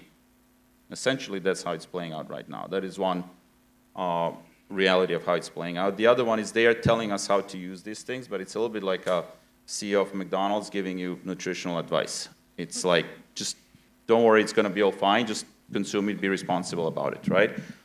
Those are the dynamics. They're getting a lot of money. If you look at where the money is being spent, 80% plus of the money, actual dollars being spent, are going to hyperscalers for cloud consumption, right? They're then paying for infrastructure beyond that. So these are still startups. These are companies that are just a few years old, and companies need to build a muscle to protect their IP and to actually use it responsibly. Thank you very much. Natasha, as the CEO of Croatian Telecom, I mean, Vladimir mentioned physical infrastructure. You've been investing heavily in this, exactly the physical infrastructure that makes the backbone of this revolution possible. Can you tell us a little bit about, from your perspective as a CEO of the largest telecom provider, not just in Croatia, in the region, what are you doing actually to prepare for this AI revolution? Yeah, maybe let's start with that. Yeah, so like telecoms, I would say that we are technology companies, so what we are always trying to be first ones trying to actually use all of this technology.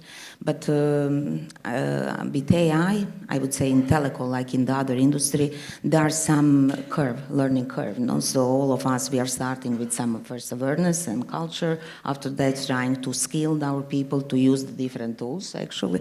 And the third stage will be, and we are hoping that it will come faster, as fast as possible. Actually, it's to using these skills and knowledge in order to change our operating model.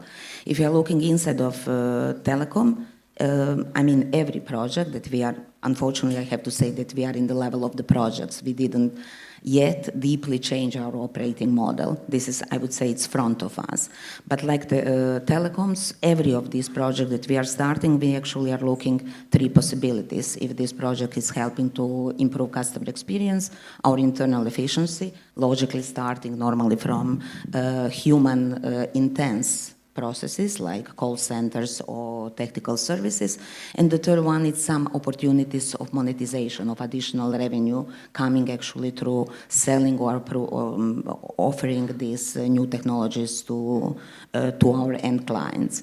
And we are trying to be somehow consistent on that, really disciplined, because in the end I would say it doesn't make sense for every of these projects to scale up. But obviously we are in the stage, I would say probably telecoms a little bit more front than others, but trying to experiment and see how fast we will be able to change our operating model through actually massive usage of the tools and knowledge of AI.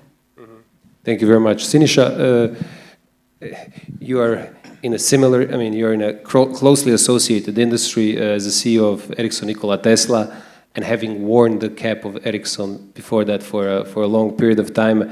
What is your take on now you're the CEO, so you have thousands of people that you lead. What is your take on this?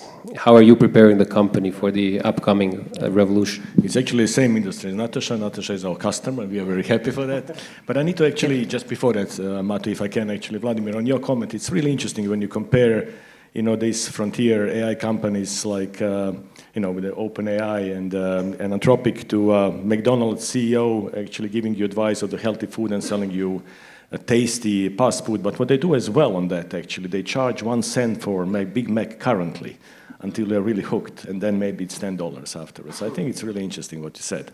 What we do, there are probably three things what we do. First is every other company, we are trying to be as fast as possible and make decisions, processes in the best possible ways using our AI. And that's, I think, everybody is doing this, and I think we as a high-tech company, we are one of those that are leading. But what we do, more importantly for our customers, we are trying to introduce AI in every product that we have. We are building the digital infrastructure of the nations of Croatia, Europe, the whole world. And having this new digital infrastructure of the world powered by AI is very important. We are doing the digital transformation projects in Croatia, and whenever we put our new applications, our new project, we try to implement AI so that our customers see the AI, and I think that's very important. And for us, probably the most important change that AI is doing is in software development. We are, we are a company of around 3,000 engineers, 2,000 of them every single day are doing the software development, and the software development is rapidly changing these days. It's much more different than a year ago. It will be even more different, 1 or 2 years in the future. So for us to be prepared, what this means is absolutely essential. And maybe just the last thing that on this answer to say, digital infrastructure that both Natasha and I are providing. I mean, we companies like Ericsson Nikola Tesla are providing, developing solutions for digital infrastructure, and Natasha's company is operating those, are absolutely essential for the competitiveness of the nations, of Europe, of our civilization. And the more you invest in digital infrastructure, the more competitive you are, the more likely you will have economic success, the more likely you will have a sovereignty. More likely are we investing enough?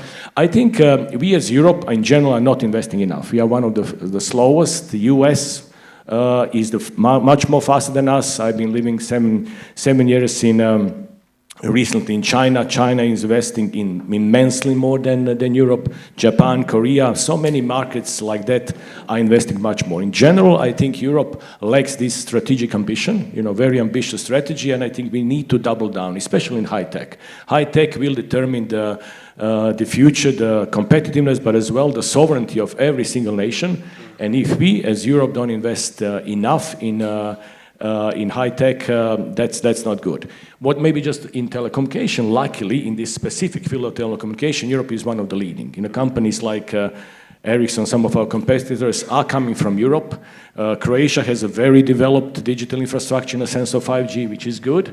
But in general, in high tech, Europe is not ambitious enough. We heard many good examples of the good companies, but we are not as ambitious as we should be, and we have to increase. Thank you. Natasha, you wanted to add something? I completely agree with Siniša. But what it's, I would say, a good thing from Croatia and actually Europe too, that we are heavily investing in building digital infrastructure. That obviously it's national, probably the most important, is starting to be the most important national infrastructure, because in the end it's infrastructure of all other infrastructures. And Europe, and even Croatia, I would say, not only because of us, I would say all teleco industry, we are really heavily investing to build good 5G network, and we are one of, actually Croatia today, it's above the European average, the similar to optical infrastructure, so FTTH, to cloud.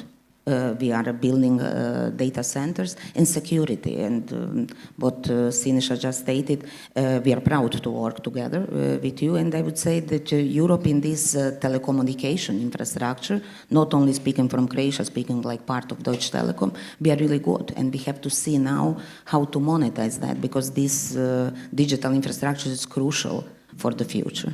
Thank you very much. Stefano, come va? Benissimo, grazie. Tutto bene? Sì, funziona. Okay, I was just worried that you're not falling asleep over there. No. Okay, no, I'm kidding. Great to have you. Look, Stefano is the COO of Zagrebačka banka, UniCredit, one of the largest European banks, largest bank in Croatia.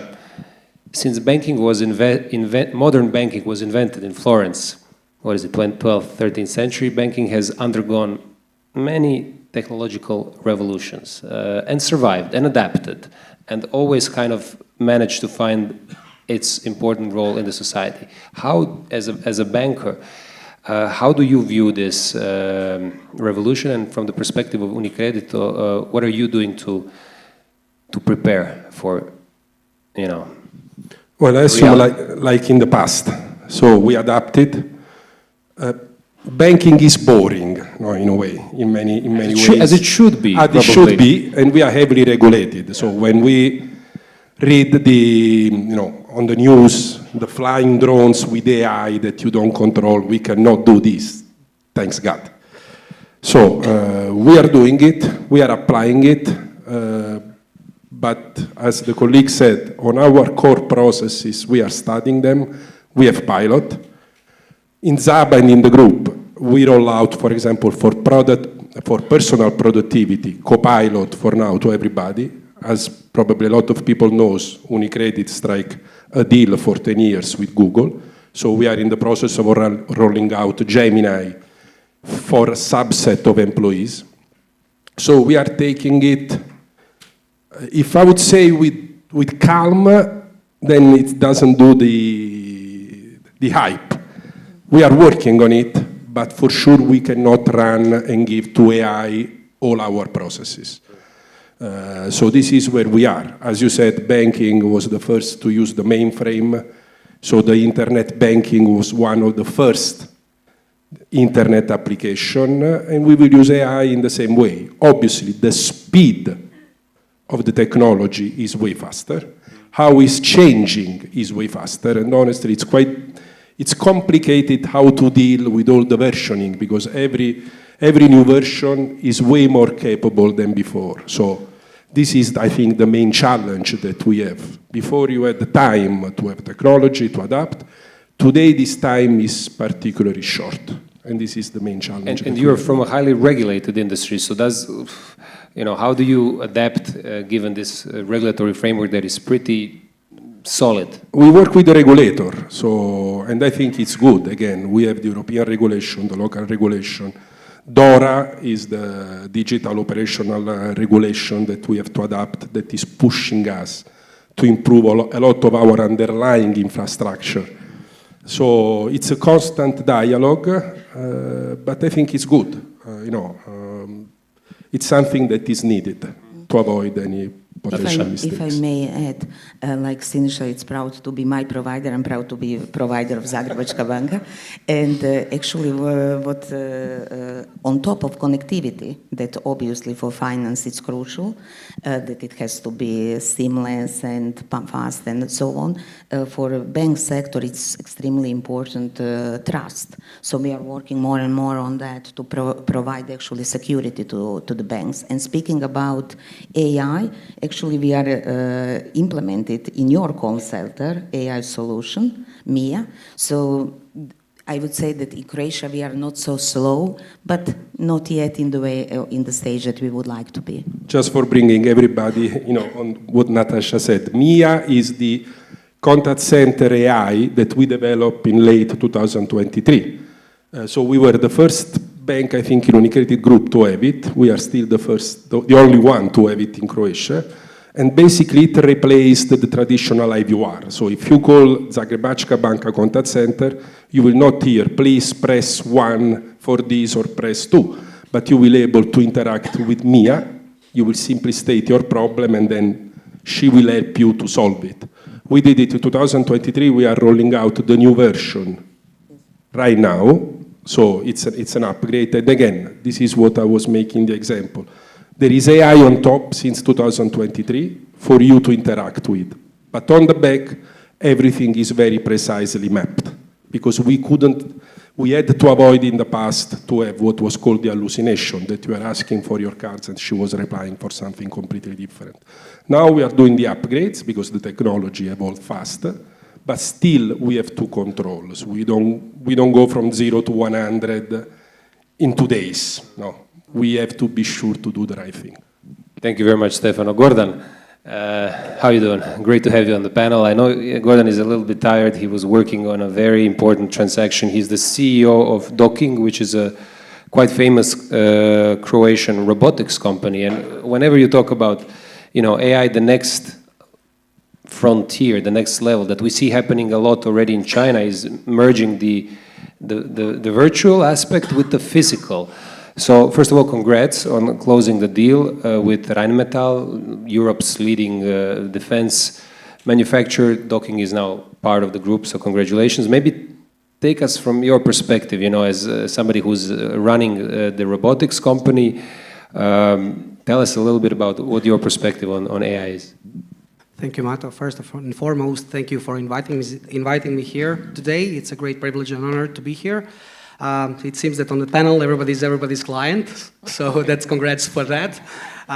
From the perspective of Docking, so we are building the robotic systems for the last 35 years, and the next frontier for robotics will be AI-enabled type of the technologies, which will enrich this technology in order to enhance the capability of the operators, in order to increase the efficiency, increase the safety, and increase the operational tempo. This is going to be the most important thing. The disruption will happen probably in the dull, dirty, and dangerous type of the environment, where there is an intensive need for the labor, where there is a need for the heavy and complex logistics, and where there is a need for the, let's say, dangerous type of the environment, where there is a lot of lethality, I would say. So the biggest contribution from docking side to the Republic of Croatia, and I'm really proud on that, is that 53% of the Croatian land has been cleared with our own machines, systems for demining. So we are happy and proud that we saved countless lives and that we cleared more than 53% of the land. This is like a huge, huge, huge reference point. And this is where we baked our, let's say, trade. Our system became reliable, but now we are going to work on this specific niche where we are going to enable in the next 5 years, we are going to work on the autonomous portion of it. But the autonomous portion in a way that we are not going to use the generic stacks of the autonomy, where we have just the driving functions in unstructured terrains, in the military complex operations. We are going to focus on the autonomous task execution, which is the most important enabler. And this is where the countries and the detachment from the US and China is happening. Basically, the ones that are going to own the part of the technology that is capable of addressing these important enablers will have the advantage on the market, let's say, or on the battlefield. Because the threats are evolving, the industry should evolve too.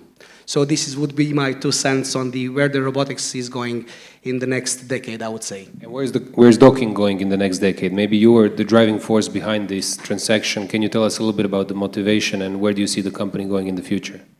So I would say that our mission has ended with docking when we cleared the landmines here in the Republic of Croatia, when Croatia is set free from the landmines. And we saw this craziness with the geopolitical turmoils in 2022, so we decided to go more in the military sector. And the systems that we are developing right now is one of the most, let's say, advantageous type of the equipment that you are able to have on the market. And that particular reason was the reason why the Rheinmetall took us as a target for the acquisition. And since Thursday last week, we became a part of the One Family, which is a major success for Republic of Croatia. Congratulations. Because this will bring the industrial sovereignty to the country, which we are all talking about. The industrial sovereignty in the country is one of the most important aspects of it. So the next decade, I would say that we are going to work with the technology building blocks that would enable these robotic systems in order to reach even better let's say, functions without lethality and without that much of a burden of cognitive and a physical burden to the operators and to the end users of our technology. Thank you so much. This is very insightful. And thank you also for kind of providing me an idea for my next question, which is related to the word that you said, sovereignty, right? Because I want to ask basically, but this is the question for the whole panel. We are in Croatia. Croatia is in Europe. Maybe I'll start with Alessandro. Alessandro, you used to work as an advisor to Prime Minister of Italy, so you have some experience in policy making. We've seen what can happen with AI. You know, one call from the US government and the model that so many firms and maybe even companies, maybe governments depend on can be just suspended. In that context, when we have a very interdependent supply chains, you know, part of the stuff is produced in the Netherlands, in Germany, then it goes to Taiwan. Then, like, where do you see Europe's future in this? How should Europe position ourselves to you know, to the best benefit of our citizens, given the complex environment? So I'd say tech sovereignty is a mix of talents, companies, and capital. So if you have a flow out of your country, you're losing sovereignty because you're losing your intellectual capital, your talent. So your sovereignty in the future will be made of how much you attract high-skilled workers, how much education hubs you're able to retain, and this is the infrastructure of what you build in terms of companies. So it's an interesting aspect because when you ask people the question of sovereignty, generally, talent and people would not be the first thing people will start responding with. It is always the first people. It's always about the people. You know where they come from, the CEOs of Broadcom and Intel now? From Malaysia. CEOs of the Intel, born in Malaysia. How many CEOs born in Malaysia do we have here in Europe? So the fault of our sovereignty is not attracting enough high-skilled people from abroad and then building new companies. In order to have a sovereignty, you need to have a flow of large, ambitious companies. Your company becoming a huge part of Rheinmetall, becoming the top company in defense in the world. So this kind of hunger and ambition. Our alliance, which will together have better chances of attracting students from all over the world. And then third ingredient, capital, because we need to talk about money. Of course, given that we don't have capital markets in Europe intertwined, real capital markets union. I remember I was working for the Italian Ministry of Economic and Finance 2014, so I was pretty young back then, and we were working with our colleagues on the capital markets union. And then you wake up one decade after and we say, let's build the capital markets union. But if you lose 10 times in order to do important stuff while having a common capital market, having institutional investors, such as pension funds, putting money on innovation. This happens throughout the world, in Canada, in Australia. This doesn't happen enough in Europe. Our pension funds are heavily regulated. So the problem is that when we have these wake-up calls, mythos, fable, we need to get back to the basics.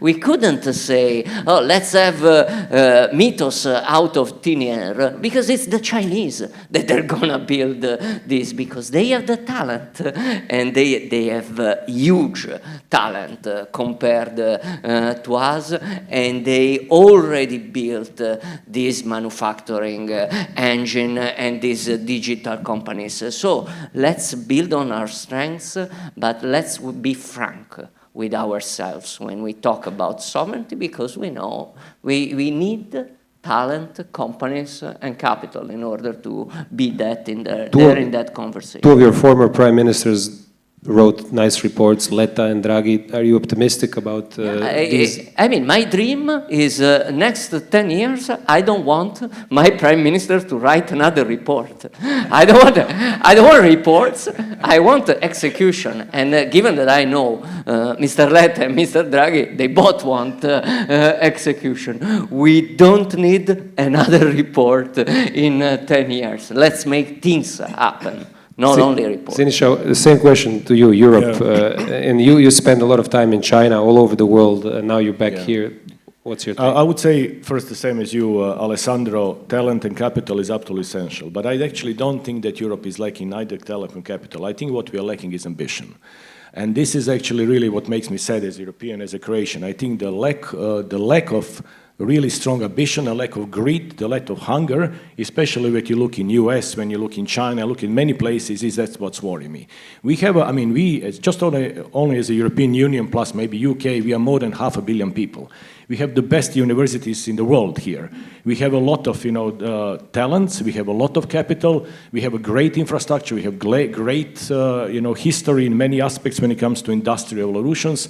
But we are lacking the ambition, and we are lacking the unity, and we are lacking the grit. We are lacking this hunger. And I think we need to become more hungry. We need to become more ambitious. And if we are, then we can achieve everything. And maybe just another additional comment, actually. So US is our European Union, Europe, the most important strategic ally. US they are our friends, this is our allies, but we need to be equal. We cannot be allies with somebody who sees us as a much weaker, junior, not important player. If you are equal partner, then they will be equal to us, and then we can achieve miracles for democracy in the world. So I think that's a very big distinction. US is absolutely strategic, the most important European Union partner, but only if you are equal. And how to become equal? Through technology ambition and through technology realization. And if we don't do that, we will always be a junior partner who will, you can be thrown around. And maybe just a last comment.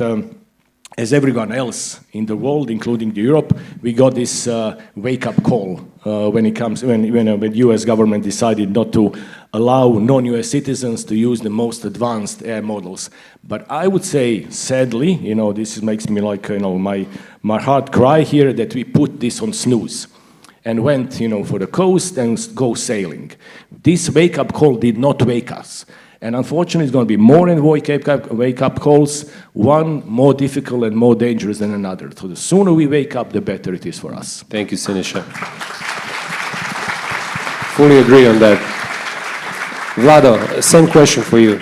Yeah, I was just going to build off of that. I've been living in the US now for 24 years. I'm from Osijek originally. Number one thing that I see as the difference in the mindset is the level of ambition.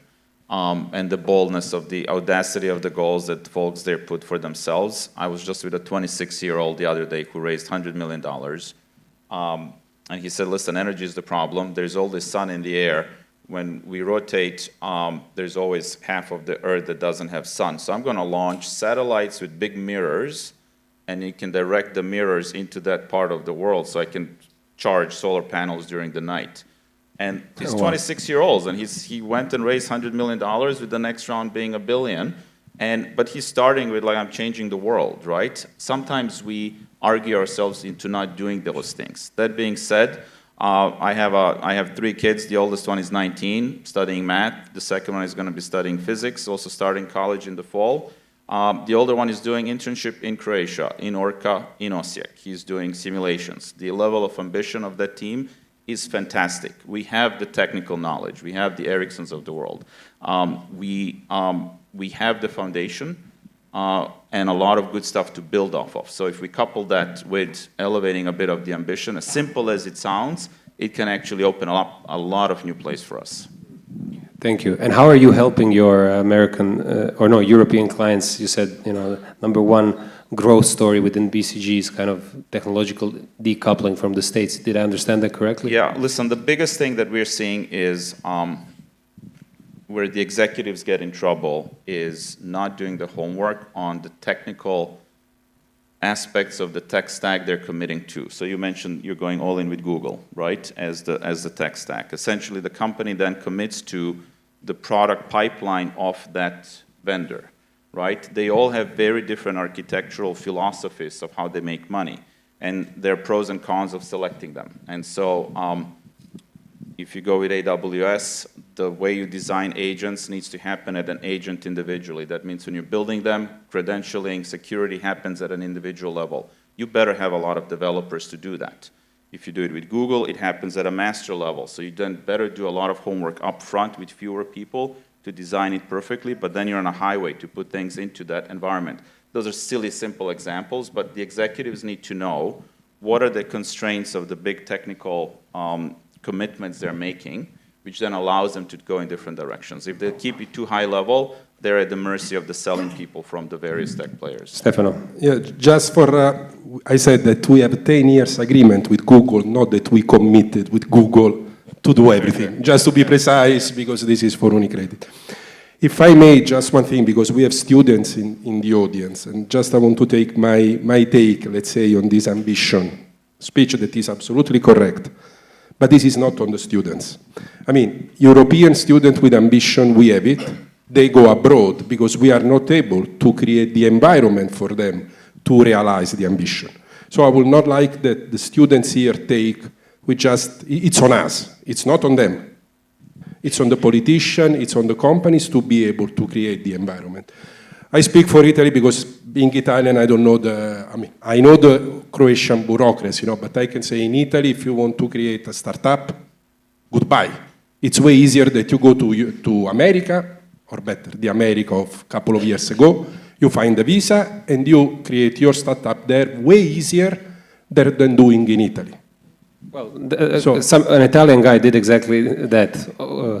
One of the heads of the Anthropic, right? He was born. No, he was born in America, but originally Italian. Yeah, Amodei. Father was married in America. Yeah. So the point is that it's really the environment that we have to get it. We talk about the law on AI, the regulation. We should fix the entrepreneurs regulation. How to allow them to create easier. I'm an employee. Okay, I envy the entrepreneur spirit. I don't have it, otherwise I would have done it. But the environment is not there. Natasha, maybe on that question of sovereignty, from your perspective, how do you see it?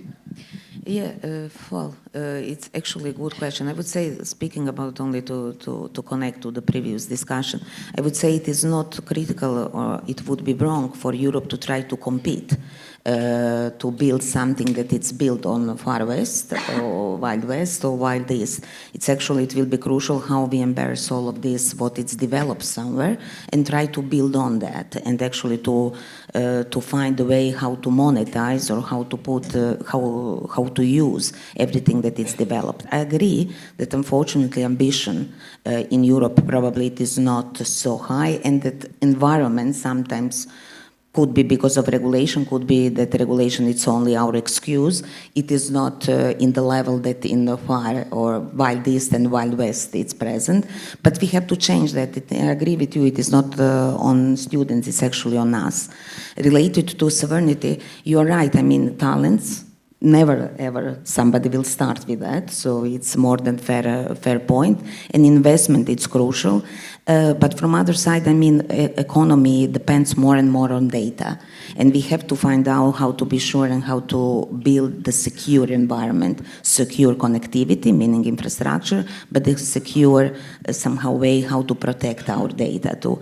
And I would say this will be one of the part of national security, because in the end, I mean, all of this digital infrastructure, in the end, it's somehow national infrastructure because it's a prerequisite for a competitiveness of the country, of sovereignty, and at the same time of resilience of every country. So we have to find out not to compete, to try to build good infrastructure, to bring the talents and investment, and to actually put our effort to see how to apply all of this that it's developed in the other parts. Thank you very much. Gordon, from your perspective, you know, how do you see Europe's role? So thank you. Yeah, I agree with my fellow panelists. Basically, I believe that we are missing some entrepreneurial spirit from all levels. Basically, I'm talking about the triple helix type of environment, especially. So we are not putting the scientific community to the place where it needs to be to look ahead for 10 years. We are not having an institutional support in order to create the sandbox principles for the companies in order to play with a different type of the innovations. I believe this is one of the most important aspects of it. I would say that the lessons are not being learned, for example, from the US, from DARPA Challenge, for example, and things like that. So this should somehow be reflected, and now we have this opportunity, at least in the Republic of Croatia. We are having this national industrialization strategy from 2027 to 2035, and this could be a guiding principle how we are able to play this role in getting all these stakeholders together in order to create the sandbox principle, especially for the young innovators. It's not the question how many orcas are there or how many dockings are there. It's the question how many are not there, and how many companies are not being developed because of the such an environment. Can I just one comment, because I would hate for the young students to leave kind of Europe is doom and gloom, and if we don't put the context, you're screwed, right? A common pattern, I talk to a lot of startups, a lot of founders when I talk to them. The number one difference when I talk to the startup founders in Europe is the following. When I ask them, what's your market? In the US, they say, well, there's 4 million people. They're in Slovenia, they're like, we're a small market, we're 1.5 million. When I talk to startup founders in the US, they're like, well, I'm aiming at 4 billion people.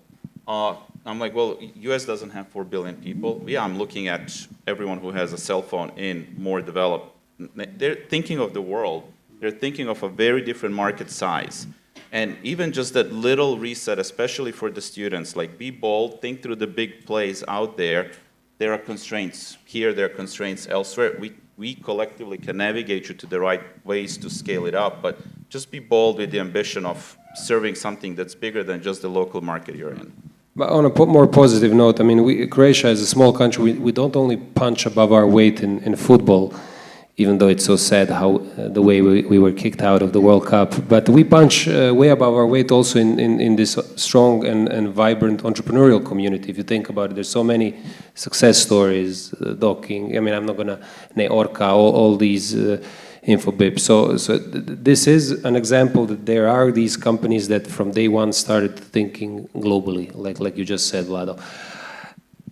Ladies and gentlemen, this was a fascinating conversation. I could keep going and going and going, but then I would infringe upon your time, and unfortunately we are out of time. I want to thank all my panelists. Big round of applause, please. Thank you so much. I hope you enjoyed, and off to the next interesting part.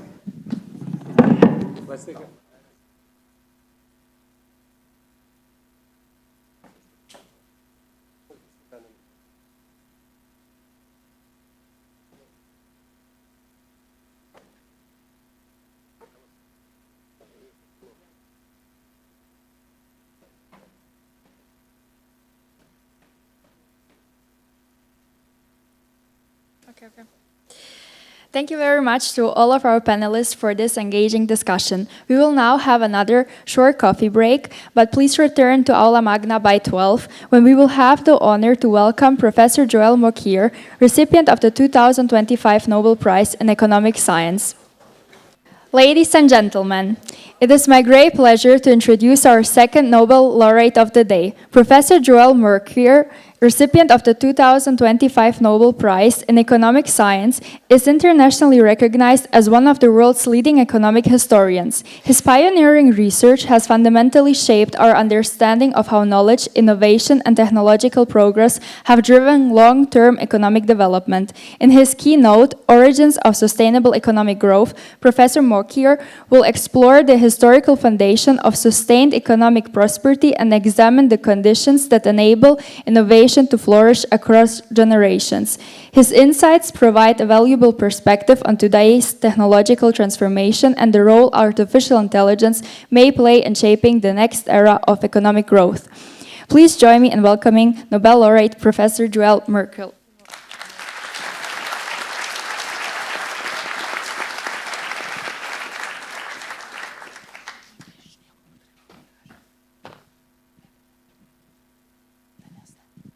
Thank you very much. I'm delighted to be here. This is my third visit to Croatia, and I have a special affinity for Croatia because I was born in the Netherlands, which is, by all definitions, a small open economy, as we call it, and then I grew up in Israel, which is also very much a small open economy. Now, I live in a country that is not small, and that is making every effort to not being an open economy anymore and close it down, but I don't think that's actually going to work. But Croatia clearly is a small open economy, 3.8 million people, and it's joining a very small but exclusive club of small open economies that have found sort of a high-tech niche. And that is a safe road to economic success. So Israel, has probably the largest proportion of high-tech employees as a proportion of the labor force. But we know of other countries that are more or less in the same situation, Estonia, Finland being one of them, Ireland being another, Singapore being another. And from what I was hearing on the panel just a minute ago, clearly, Croatia is on its way, and that is a sure way to economic success. So I hope to come back in 10 years and congratulate you on having joined this exclusive club and watching all the very expensive cars driving the streets as they do in Tel Aviv these days. All right, so now I want to get to work.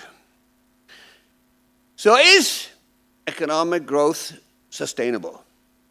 And this is not a trivial question because, of course, in the past, economic growth has occurred even 500 or 1,000 years ago, but it turned out to be very hard to sustain. And even if there are periods in which an economy was getting richer, after a little while, sometimes a little bit more than a little while, sort of growth seems to have fizzled out. And it stops again, maybe at a higher level of income, but it doesn't continue to grow. One can think of examples, for instance, think of Renaissance Italy, for instance, where there was clearly a great deal of wealth, but after about 1550 or 1600, it stopped. So you think about the Middle Ages, you look at Flanders, say, cities like Ghent and Bruges, Courtrai, you go there today, you can see the products of wealth, but by 1500 it was over. And we can keep giving examples like that. Now, why is that? And the reason is what I call, and this is a bit of an economies term, the curse of concavity. What it basically means is diminishing returns.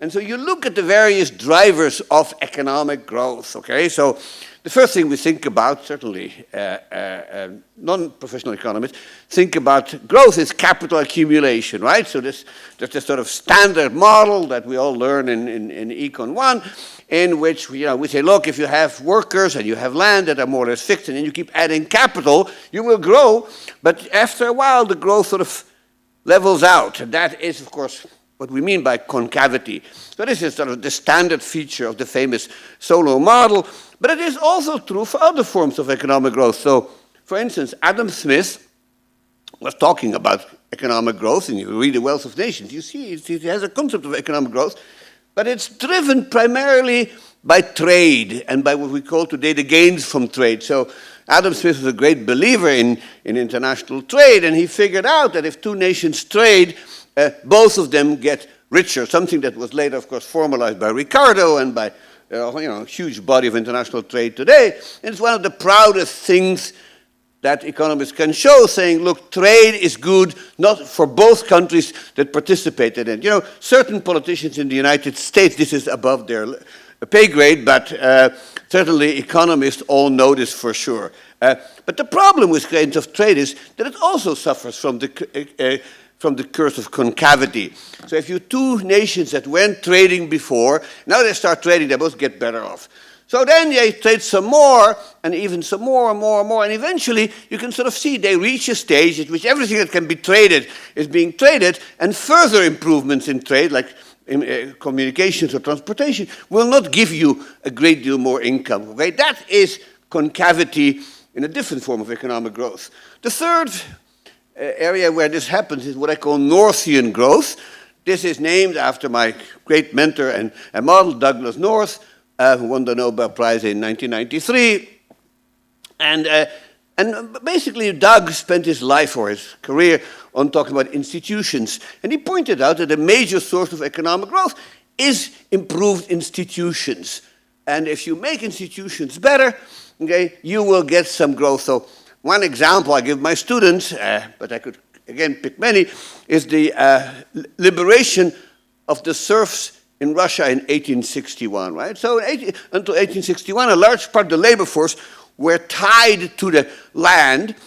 And then, in 1861, Alexander II, abolished serfdom. 2 years, by the way, before the United States abolished slavery. So that gives you something to think about. But what it meant, of course, is once these people are no longer tied to the land, they can go to wherever they're the most productive, and you take somebody from a low productivity area to a high productivity area, there's growth. That's what Northian growth really looks like. So you can think of many other examples, but you get the idea. But again, concavity will kick in. So once you've liberated the serfs, you cannot liberate them again. So you can still improve labor mobility and capital mobility and so on and so forth, but at some point, it levels off. And so it's not surprising, perhaps, that any kind of growth that depended on either capital accumulation, gains from trade, or improved institutions eventually fizzled out. The fourth form of economic growth is more debatable, and I'm going to say something about it. So we know that from 1750 on, technological progress assumed an ever more central position in the stage of economic growth. So inventions and innovations were applied, and we got to make stuff that's cheaper, became more productive, thanks to technological progress. Now, is that too subject eventually to diminishing returns? Is it possible that technological progress will eventually fizzle out because we have run out of ideas, or something like everything that can be invented has been invented? Is that actually on the agenda? So that the metaphor people use here is low-hanging fruits. And so there's a whole school in economic thinking today that says, well, technological progress has been great for the last 150 years, but all the low-hanging fruits have been picked. And so it's going to get harder and harder to come up with new ideas. So here is one example. This is a book by my much admired colleague, Robert J. Gordon, and I'm kind of responsible for the book because it's published in my series. And it's a wonderful book of history, and he describes in minute, wonderful detail sort of technological progress in the American context, but basically from the Civil War until the end of the 20th century. And it's an excellent sum. But then, you see, he says, well, it was wonderful when it lasted, but now we can't invent things that we have already invented, right? We can't invent them again. Invention, by definition, is just the first time. And so it's possible, he says, but by now it's going to end up, growth is going to slow down. And then he says, well, it's going to run into other headwinds, such as aging of the population, growing government debt, climate change, things like that. And he says growth will eventually stop because we cannot invent these things again. He's not alone.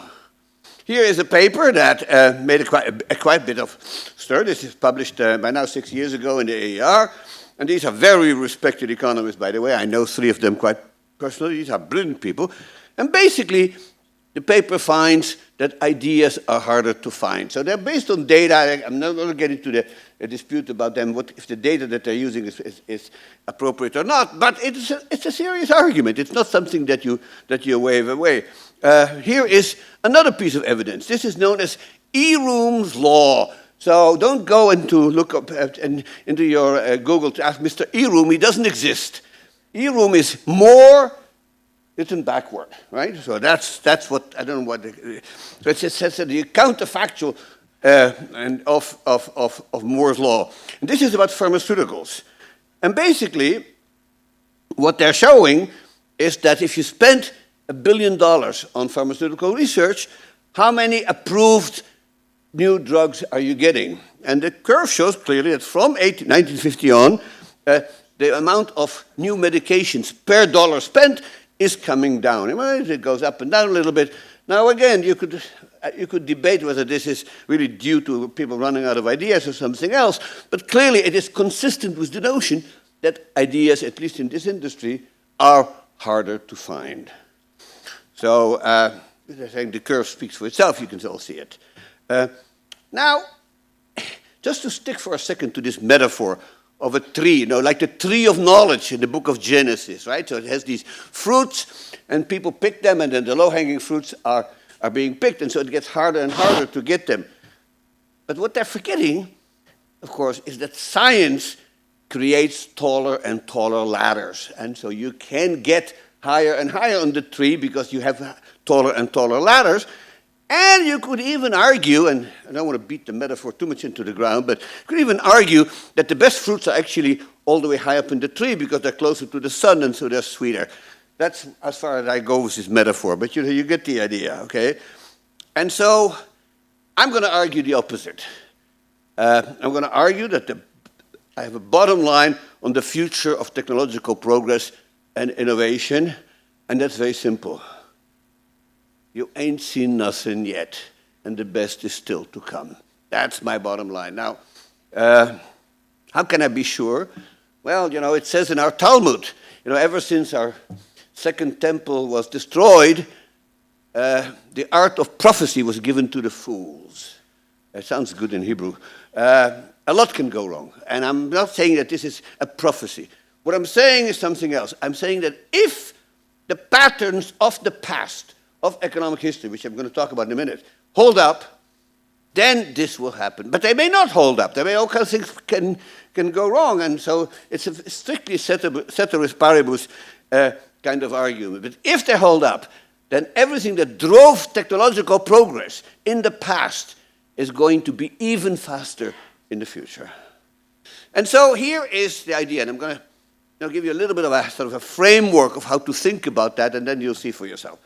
So I'm going to use a context of useful knowledge. Useful knowledge is essentially basically everything that we know that can help us produce things, okay? So there's some ambiguity about the exact definition. I'm using the term because that's what people in the 18th century used, and I kind of like put myself into that. But it becomes quite clear that not all useful knowledge is the same. And so I have partitioned it in sort of two non-overlapping sets. One is what I call propositional knowledge, and that's basically knowledge about what. So it's essentially all the knowledge that we have about natural regularities and natural phenomena. And basically that overlaps by and large with what we call today science, but I like this term better. And then we have another set, which I call prescriptive knowledge. So prescriptive knowledge is knowledge about how, not about what, but about how. And it usually has the format of a recipe. So, essentially think about a recipe. How do you make a cake? Well, you take 2 eggs, and you take flour, and you take milk, and you mix it up, and you put it in the oven, and out comes the cake. Or there's a set of instructions.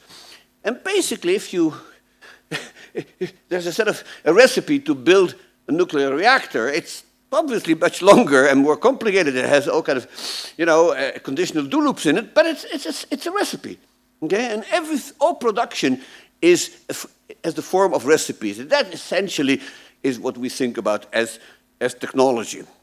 And so these two sets, which are basically disjoint if you think about it, are critical to understanding the dynamics of useful knowledge. And basically, the sort of standard model that we all sort of feel intuitively is that science advances. So somebody makes a major scientific discovery, and then people sort of turn that into something that can actually be used. So that we would call that going from pure science to applied science. And from there, we go to technology. So we write the recipe. And finally, we have engineers who carry it out. And that's essentially how science feeds technology. And that's, I think, the standard classic model. And there's nothing wrong with it, but it is incomplete.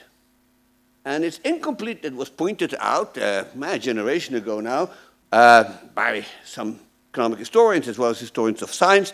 The person that I credit for it is my old friend, the late Nathan Rosenberg, professor of economics at Stanford, who passed away 6-7 years ago. And what Rosenberg pointed out is that not only that science supports technology, but there is a reverse reaction in which technology supports science that people have essentially neglected compared to the other form of things. And so what you really should think of as the dynamics here is there's sort of a positive feedback loop. On the one hand, technology supports science, and then of course, the science comes back and supports technology. And so this is what this sort of looks like, and it's just basically, you can think of this as new scientific tools and instruments will drive scientific advances. I can show easily, and everybody thinks would agree with me, that a lot of scientific progress is driven not by people being smarter, anything like that, but because they have better tools. They have better instruments, they have better lab equipment, and on and on and on. And so basically science, the red arrow is the sort of standard story, and the blue arrow is the feedback mechanism. And if you think about it, of course, this is a positive feedback loop, and we know from basically dynamic models that if the parameters are correct, then this system does not converge. It goes on and on and on, because science makes it's essentially a classic virtuous circle. And there's, if there's no upper bound, and if the parameters are large enough, it will continue growing and it will expand forever. Essentially, that's my argument. Now, to make this point, I want to give you some historical examples just to show you how technology has supported science. And perhaps the most striking example is the so-called scientific revolution of the 17th century that we all learn about in high school or in college. Well, everybody knows, about the beginning is with Copernicus, and then eventually Galileo and Newton, and a bunch of other names that are less familiar, but they're all there. And so here are two tools that revolutionized science. Okay, you will recognize immediately. This is Galileo's telescope. It's not actually the real thing. It's a replica. The real thing is no longer with us. That's too bad. But this is what it looked like. And here on the right, you have one of the first microscopes. Was used by an Englishman called Robert Hooke, who looked at little puddles of water, and he says, "Wow, I can see little animals floating in it." Who knew? Basically, they didn't take this very much further. But the microscope is sort of a classic example of something, a new technology that allowed us to see things we weren't destined to see. Evolution didn't allow us to see neither the moons of Jupiter that Galileo saw or the little animalculi that Hooke saw, but here we are, and we can see them. And this is precisely, of course, how technology drives science. It allows us to do things that nature didn't mean us to do. See things that are very small, see things that are very far away, make zillions of calculations per second, and on and on and on. That is how it works. Now, here is a very concrete example of how this actually affected economic history. So here you have a man called Evangelista Torricelli, who was a student of Galileo, and what you see he has in his hand is the first barometer ever invented by persons. Okay? So this is a tool. This is a research tool that shows you the pressure of the atmosphere. Except people didn't know there was an atmosphere. Well, in 1643, they knew. We are living at the bottom of an ocean of air. Who knew? Well, from now on we know. Here's a second advance. This is the first vacuum pump. It was built, or one of the first who built it was a man called Otto von Guericke, who also was mayor of the city of Magdeburg in Germany. You can sort of see there, it says, Nova Magdeburgica des Vacuo Spatio. So he shows that in this vessel, this glass vessel, if you pump out all the air, there's a vacuum in there. Now, this sounds sort of banal to anybody living in the 21st century, but remember that Aristotle, who was sort of source of all wisdom, said there's no such thing as a vacuum. Nature abhors the vacuum. Vacuum can't exist because no place can have nothing in it. So what these people did, and this would probably not be an experiment I advise anybody to do today, is they put a cat inside this thing, and then they pumped out all the air, and they watched the cat going into convulsions, and then suffocate to death. And when the cat was dead, they all stood there and they applauded this. This is the 17th century. People probably had different senses of morality, particularly about animals, than they have today. But it proved that a vacuum could exist. So here we have two things. We have the atmosphere and we have the vacuum. So this is what it leads to. And this completes the loop.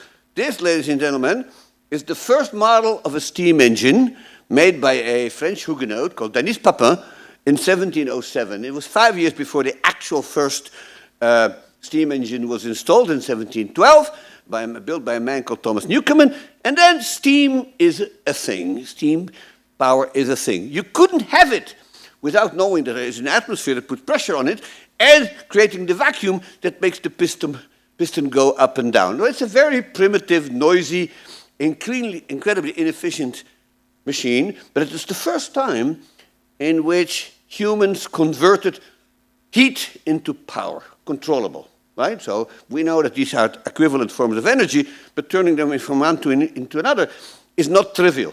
This is the first time this happens. This is what happens 150 years later. You can see this is an extremely sophisticated machine. It's a steam engine made by an American firm called Corliss, and you can see so in the intervening century and a half, this thing obviously was developed into an extremely powerful technology. But this is how tools turn into science, and science turns into tools again. That is how this loop works. Oh, here are some more examples, just for the heck of it.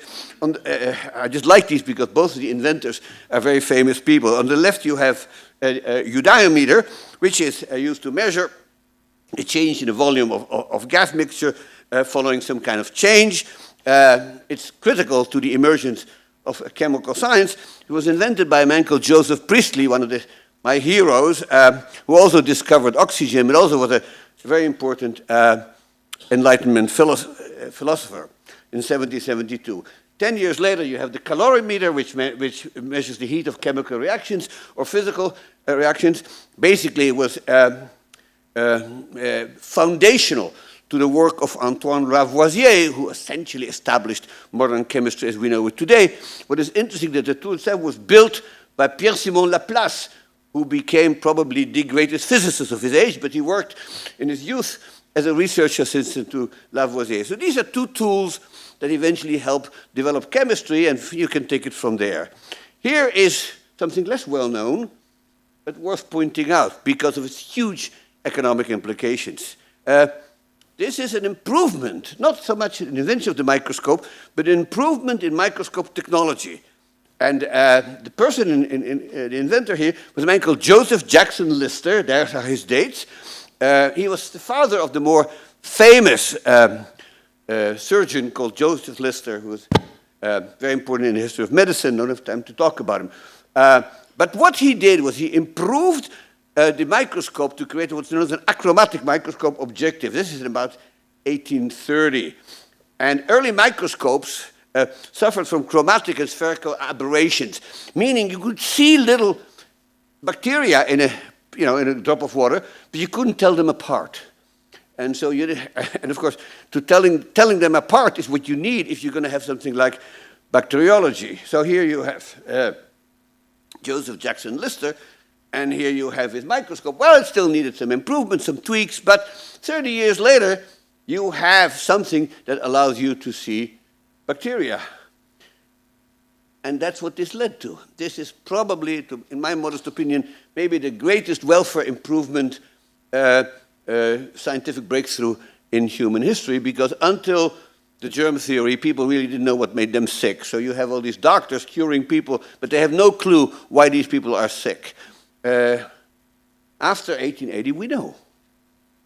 And we wouldn't have known this without this better microscope. And so that's the kind of phenomenon I'm talking about. Now, you come to the 20th century, and this phenomenon is so rich I could spend 2 hours giving you examples. I'll pick one or two just for the fun of it.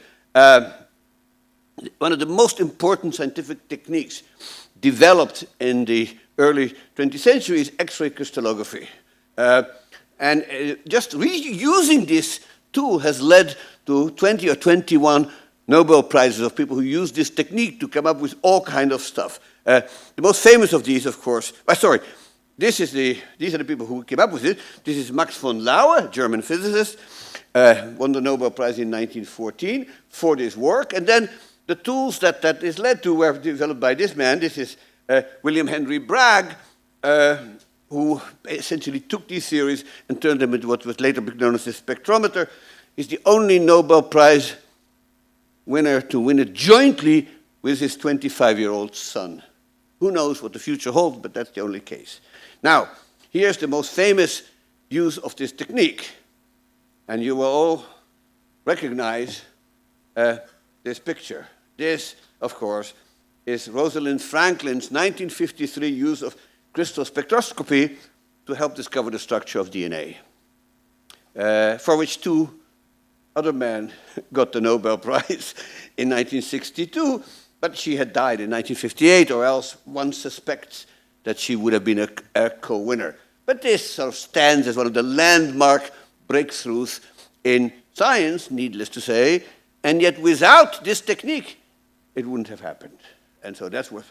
So, what about today? Well, look, we all know how much power there is today that scientists have at their disposal that they didn't have even 10 years ago, let alone 50 years ago. I mean, you look at telescopes and microscopes, so, you look at these sort of new microscope, so that, for instance, the one for which Betzig and Hell got the Nobel Prize in 2014, huge advances in different forms of microscopy that allows us to do nanotechnology and molecular biology at a level that nobody even dreamed about. Okay, then of course there are computers of all kinds, including high-powered, super-fast computers that every day you read in the paper that there's another sort of fastest computer, is, I forget now, something like 2 exaflops or something like that.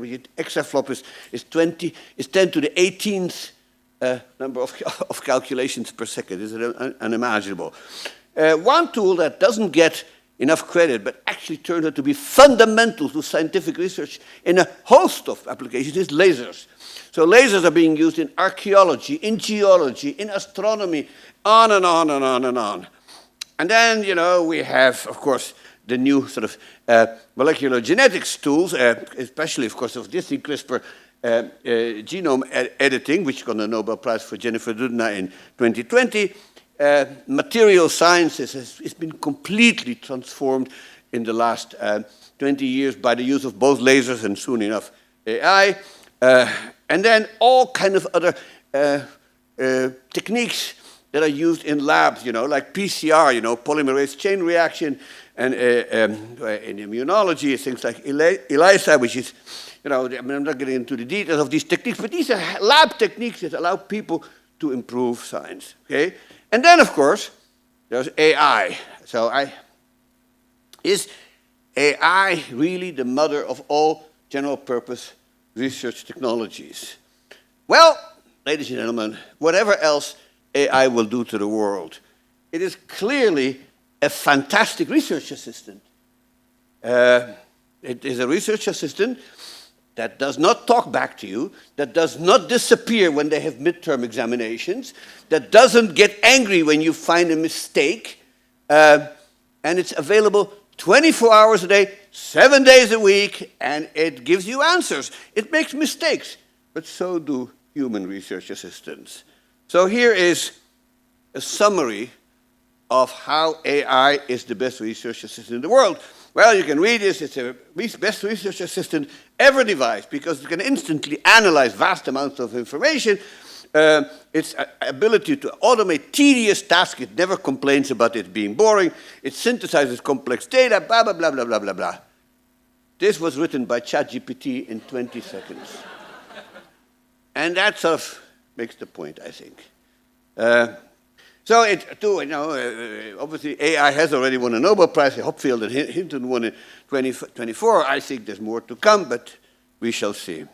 So I have a whole list of things in which AI impacts scientific research in medicine, material science, biochemistry. You think about something like AlphaFold, which is just an amazing a tool to essentially look at the three-dimensional structure of proteins from the amino acid sequences, which is just a stunning development in energy, and of course in economics, in which we use AI in multiple ways, particularly in my own field of economic history, where we use natural language processing to have machines read tens of thousands or hundreds of thousands of pages in the past and try to figure out from the language changes in thought, in knowledge, in culture, in beliefs.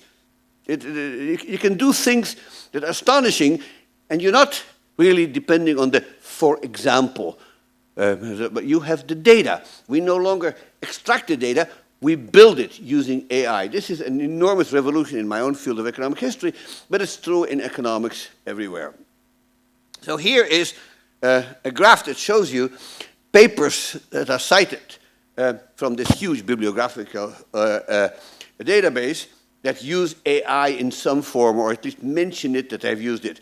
So you can see, perhaps not surprising, that the first one to actually do this is physical science. And it goes really back to the late 80s, although it's not totally clear what they meant by AI. But you see, whatever else you want to make from this curve, it has this sort of hockey stick nature in which it's sort of flat for a very long time, and all of a sudden it jumps up. Now, hockey stick is clearly the steepest in physical sciences, which you'd expect, But after 2010 or 2015, you can see that social sciences, health sciences, and life sciences also picking up. And this curve is, in 10 years it will be far, far taller.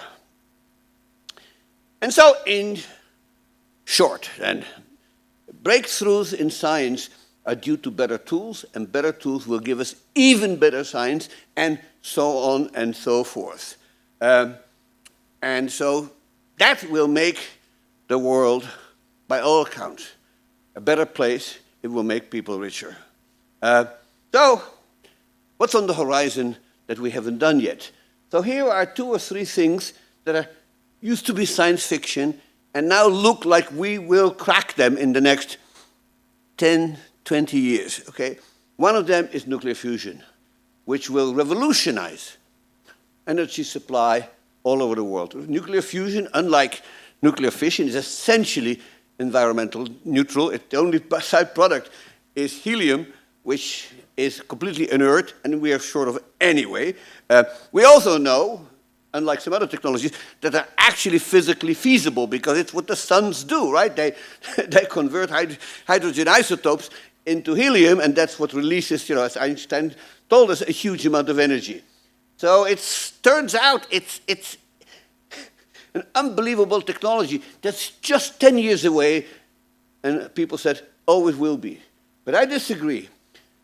And at least I have one historical analogy to say that in the end, even technologies that are very hard to master can be cracked, and that's the history of electricity. So people realize, certainly since the work of Mussenbroek in Leiden in the middle of the 18th century, the enormous power that electricity has, not in just its flexibility and its way in which it transmits energy, gives us lighting, gives us heating, gives us, whatever you want. The only problem was, or not the only, but the big problem was how to generate it cheaply. And so from 1750 until about 1870, there's an enormous amount of work that goes into electricity research that tries to tame it and turn it into, a general source of energy, which is what we have today. And they couldn't do it. And the best minds of Europe, including, people like Michael Faraday in England and in Germany and Ampere in France, all these names that have survived in the terminology we use, they couldn't do it. And then around 1868 or 1870, all of a sudden, a bunch of engineers figure out how to generate cheap energy. And and 10 years later, you got a whole bunch of cowboys like Edison and Westinghouse and Tesla and so on. And within another decade, electricity is everywhere. So this gives you an idea that sometimes we know that something can be done, but we are not quite there. And then suddenly somebody does.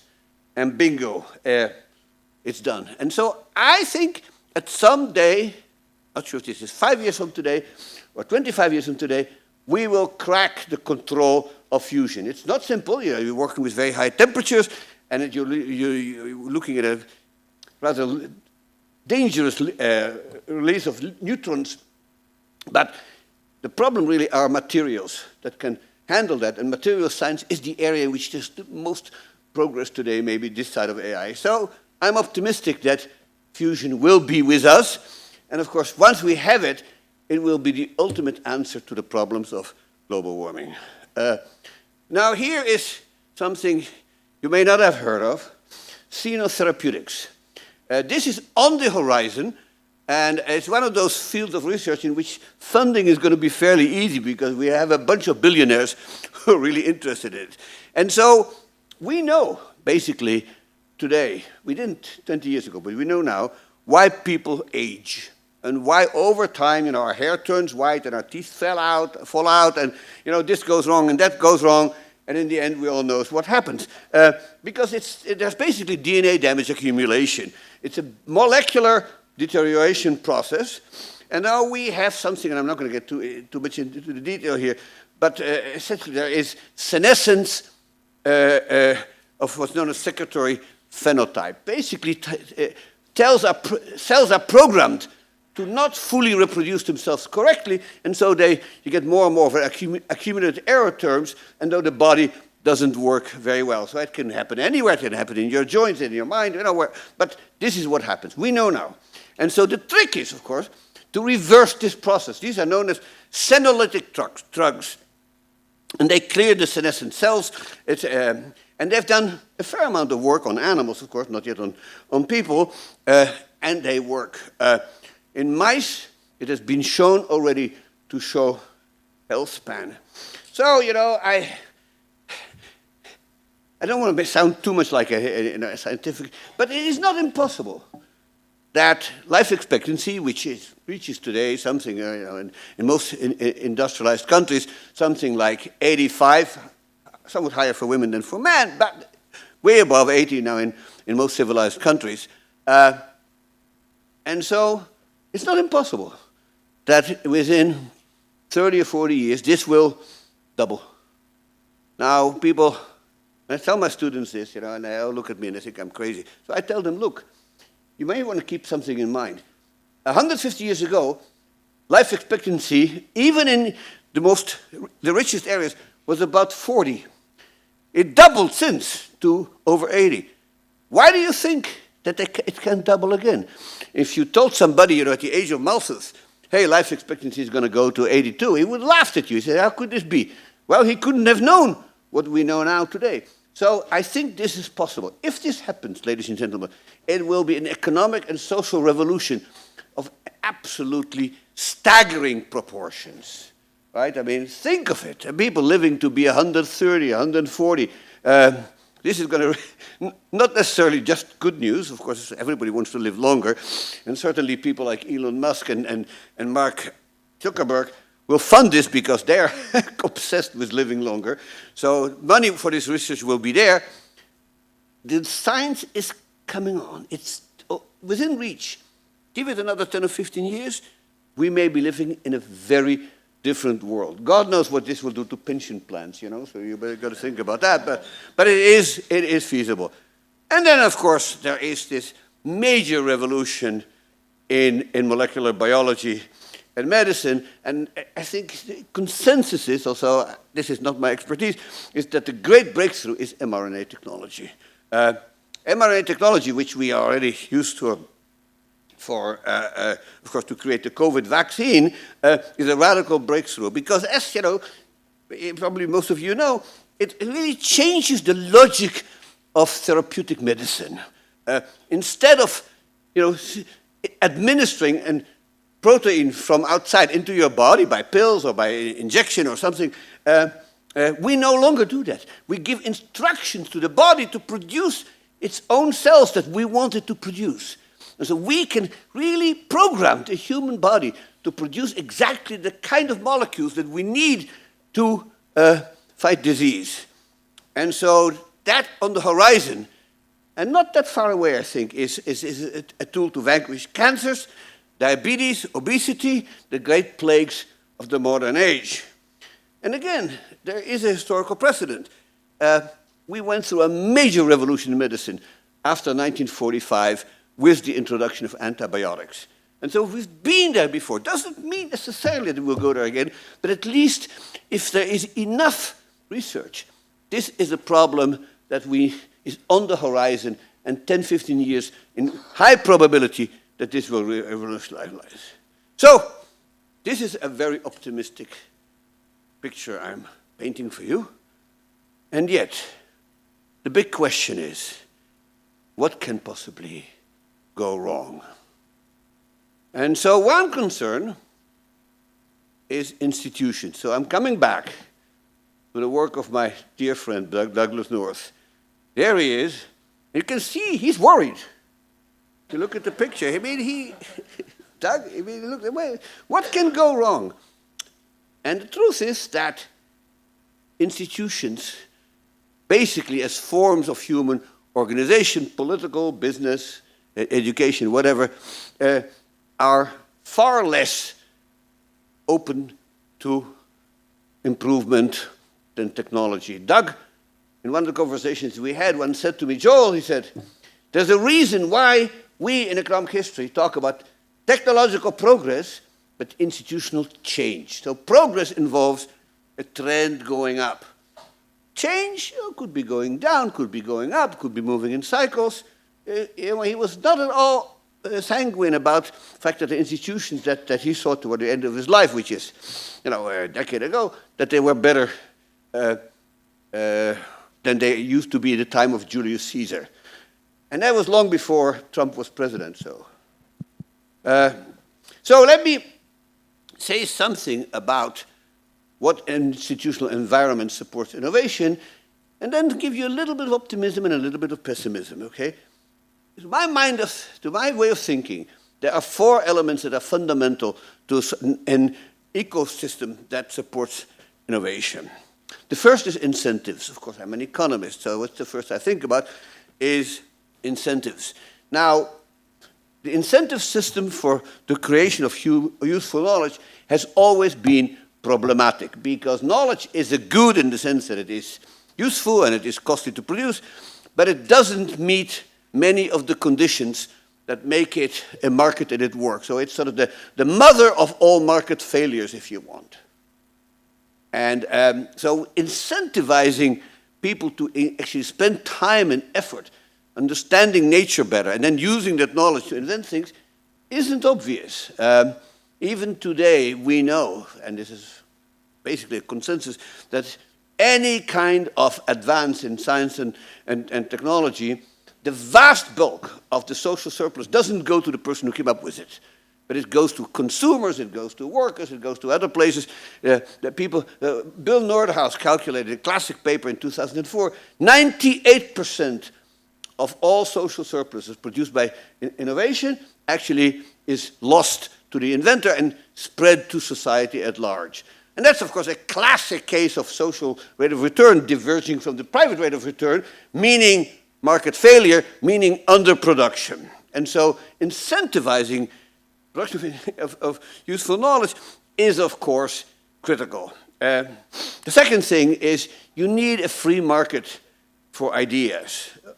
You don't want a world in which a single entity has too much power in controlling what are good ideas and what are bad ideas. So we have had that in the past, of course, in the Middle Ages. The Christian church was a monopolist in the market for ideas. And if you tried to enter it by coming up with new ideas that they didn't like, you were deemed a heretic, and you'd end up like Jan Hus in 1415, and quite a few other people who were burned as heretics, right? So the idea of a heresy is, by the way, common in all languages that I've looked it up. And it is essentially a way in which somebody controls the market for ideas. What you want to have is a world in which people can enter the market for ideas and say, hey, I got this idea, what do you guys think? And 99% of them may be completely crackpot idea, but we don't know which one the 1% is, right? So, and then you want to have clearly freedom of movement. So you want people to go where they can be the most productive. And so if a host of people from Israel, from China, from India, from Europe think that Silicon Valley is the best place for them to do their work, they should be allowed to go there, create the knowledge, and then the knowledge will diffuse everywhere else. And finally, of course, you want a government, hang on for a second, you want a government that is supportive, but not intrusive. So I call it Goldilocks, not too big and not too small. And then finally, and this is sort of a fifth point, what you need, and this is sort of a slightly more subtle concept, you need what is sometimes known as a technology of trust. And what it means essentially is that the world of useful knowledge is so utterly complicated, both technology and science, that nobody can actually check whether a scientist tells you this or the other, that it's true. You have to trust them. This is what expertise is basically all about. So trust is really important, but it is also fragile. And so if that trust is lost, then the whole system may come to a stop. And so when you look at the great scientists of the time, you look at people like Newton, Lavoisier, Darwin, Einstein, and add to it anybody you want, sometimes the verification is very difficult. And so the vast bulk of people who believe Einstein was right have no clue about how why the relativity theory is really true. This was true for Newton as well. There's a famous story. Newton wrote his Principia Mathematica, which was published in 1687, and the mathematics he used to prove his thing was actually quite abstruse. He did this on purpose, long story. And so there's a famous letter by the Queen of Sweden, who was interested in science, to a Dutch mathematician called Christian Huygens. And he said, Mr. Huygens, you know, everybody says that this English astronomer or mathematician, I forget what she said, has this new theory about the movement of celestial bodies, but I don't understand a word in the book. Can you tell me if this is true? And Huygens, who was capable, one of the few people who could read the book, said, yes, all signs point to the fact that Mr. Newton was right. And so this kind of trust is necessary, but if it's dissolving, then science may come to an end. Now,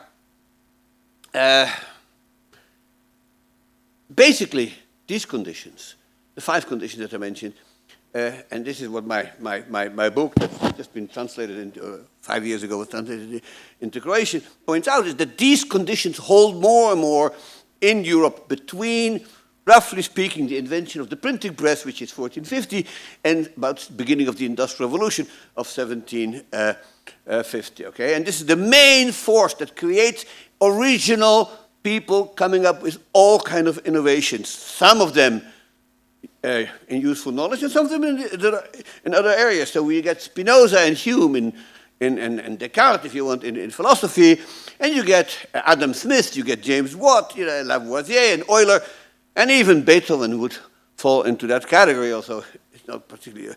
So, and the question then is, do all these conditions hold today? So why is Doug so worried? Well, some of the news is really good. There are incentives for innovators, for scientists, and for engineers, and for inventors, more than we ever had before. First, look at scientists, okay? So how do you incentivize people to do science? Well, one thing scientists want is financial security. Most people working in science, and certainly true in economics, some people make a lot of money, but the vast majority, I would say, do not. What they really want is a check at the end of the month that will allow them to live comfortably, if not necessarily being, you know, driving a Maserati, right? But people don't care. But we have that institution today. We didn't have it before, but we have it in the 20th century called tenure. So you work in a university, it's probably, the American system is now spread basically to the rest of the world. You work for, you know, N years, usually somewhere between 7 and 10. People look at you and they give you tenure, and basically after that, you know, you are one of the few people in the entire American economy who actually have complete security of employment are tenured university professors.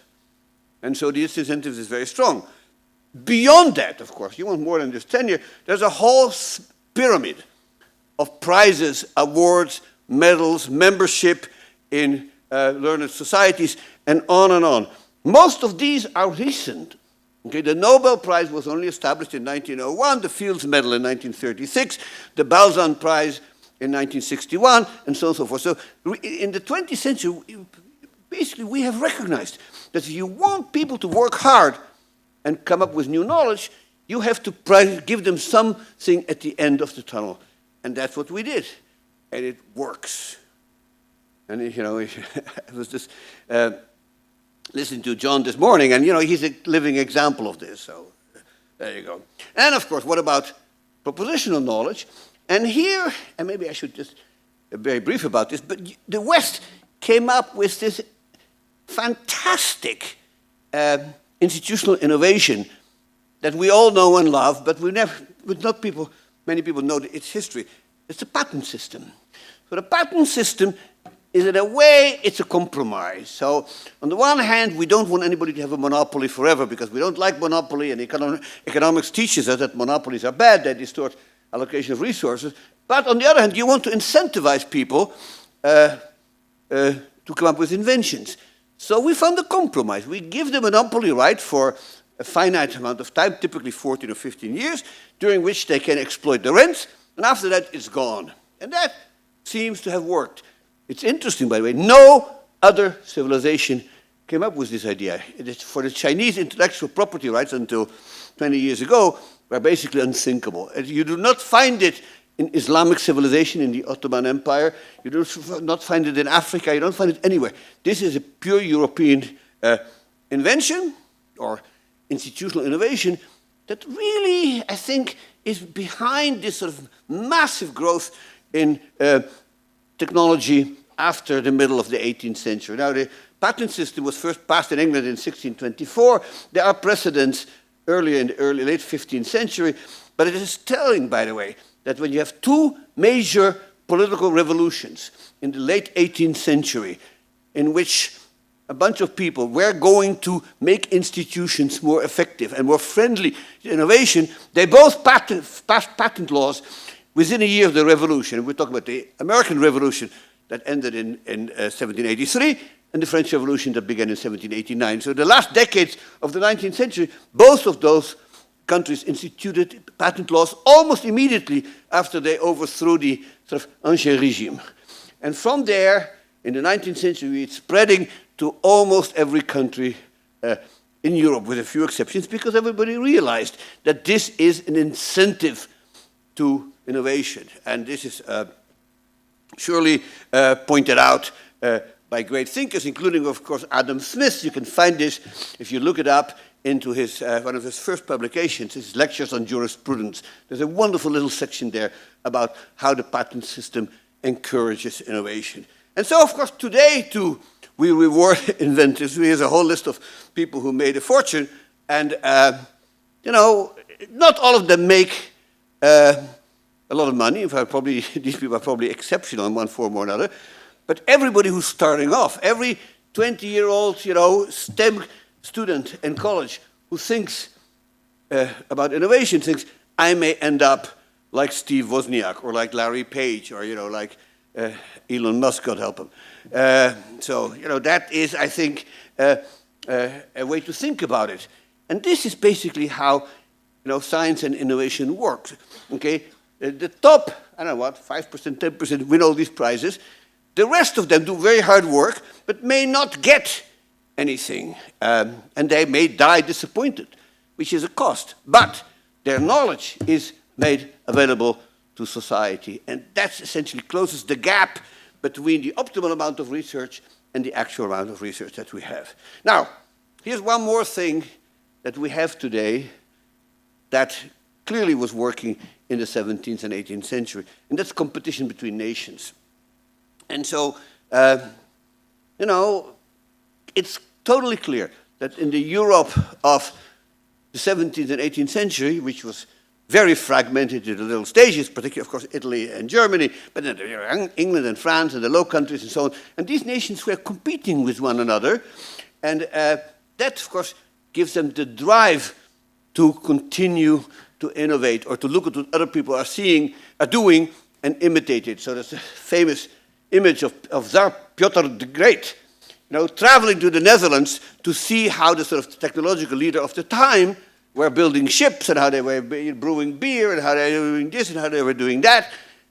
And clearly he felt that Russia should keep up, you know. And in our own age, the best example is what's known as the Sputnik effect. I'm old enough to remember the launching of the Sputnik of 1957.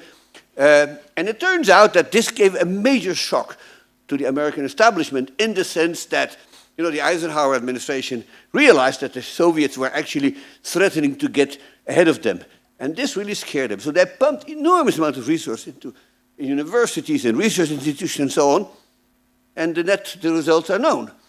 Had it not been for their competition with the Soviet Union, this may not have happened. And is this still important? And the answer, of course, is yes. I think the world is now sort of partitioned into, roughly speaking, 4 innovation blocks that are competing with one another, as we heard earlier, okay? And I would say, roughly speaking, we have the US, we have China, we have Europe, and then there's the sort of rest of the world, if you want, you know, Middle East and India and so on and so forth.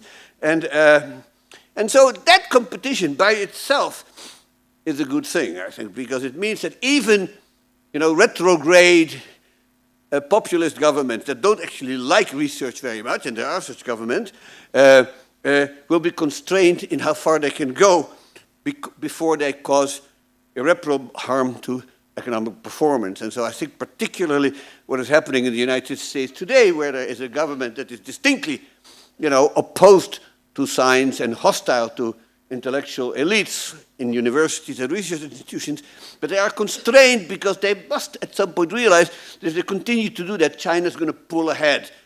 And, people may not want that, or maybe they may not care. We shall see. So among these, China still has certainly the highest sort of first derivative, the highest rate of progress. The United States probably has the highest overall level of innovation.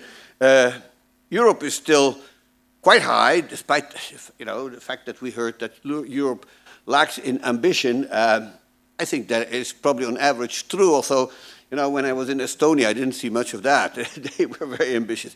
And then the rest of the world is still sort of a mixed bag. Some places seem to be moving in the same direction, like India and Vietnam.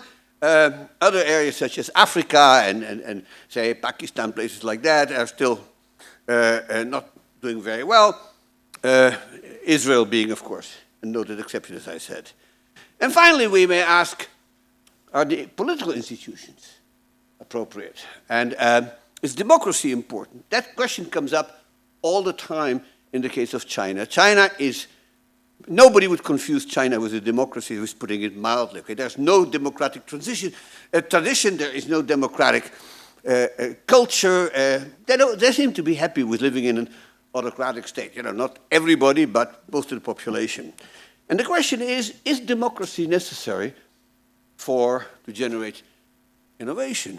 And if so, should we be worried? Because all signs seem to point to the fact that many of the now democratic countries, in some ways, democracy is turning out to be fragile, and there's serious reasons to worry about the long-term survival of democracy. So if democracy doesn't survive in the United States, something that no longer is probability zero, although I still think it's low, will political pluralism, freedom of the press, and an open civil society disappear, and will that kill innovation? And if so, what is the long-run future of China as an innovative regime? So there is some recent research about this, and it's not published yet, but this is run by a friend of mine in Munich called Fabian Waldinger and a bunch of assistants. And what they show, and this huge collection of data, of course, patents and Nobel Prizes and publications and so on, and then you sort of look at whether what they call liberal democratic regimes are more innovative than autocracies. And basically the results are this. They are innovative, and they can invent things, and they can make advances in science, but in the long run, liberal democracies do somewhat better. Not a lot better, but somewhat better. They are broader, they are more varied, but it's not like, if China doesn't become a democracy, in the end they're doomed. That is not the conclusion. And so it's perfectly possible, ladies and gentlemen, that 40 years from now, democracy will have disappeared, but scientific and technological progress will continue apace. Whether that will actually create a better world or a worse world, I do not know. And so they find this for technology. I'm going to sort of skip some of the conclusions for the purpose of time. But clearly, there are other things that Doug was worried about. One of them, I think, and this is something that we should seriously worry about, is the rise of populism, because the definition, ladies and gentlemen, of populism is anti-elitism, right? It is essentially telling, the large part of the population, the 10% have been ruling you, and the university professors and, the big businessmen and so on and so forth, they've been taking advantage of you, they've been ripping you off, as people say, and, we should basically shut them down. Now, it is true that in almost every country, elites, including intellectual elites of people who contribute to useful knowledge, could have been smug and arrogant and condescending toward the rest of the population. And for that reason, I think populism tends to devalue intellectual scientists and academics, and in that process, they may seriously harm this technology of trust in experts. that we have seen. So one example of that, of course, is the anti-vax movement, which is strongly populist, that is currently making progress, not just in the United States, but particularly there. Many of the autocracies have emerged in the last, say, 25 years, including in Russia, in Hungary, in Turkey, and even to some extent in China, have clearly shut down, in some ways, their higher education. China has been a bit of an exception there. So that's a concern. The rise of populism is a threat to progress. So is xenophobia.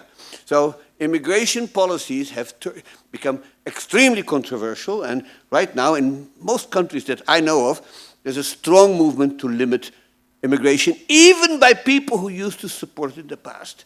I think these are counterproductive, self-destructive policies, but they are on the rise, and no amount of economic wisdom and economic logic can stop this disaster.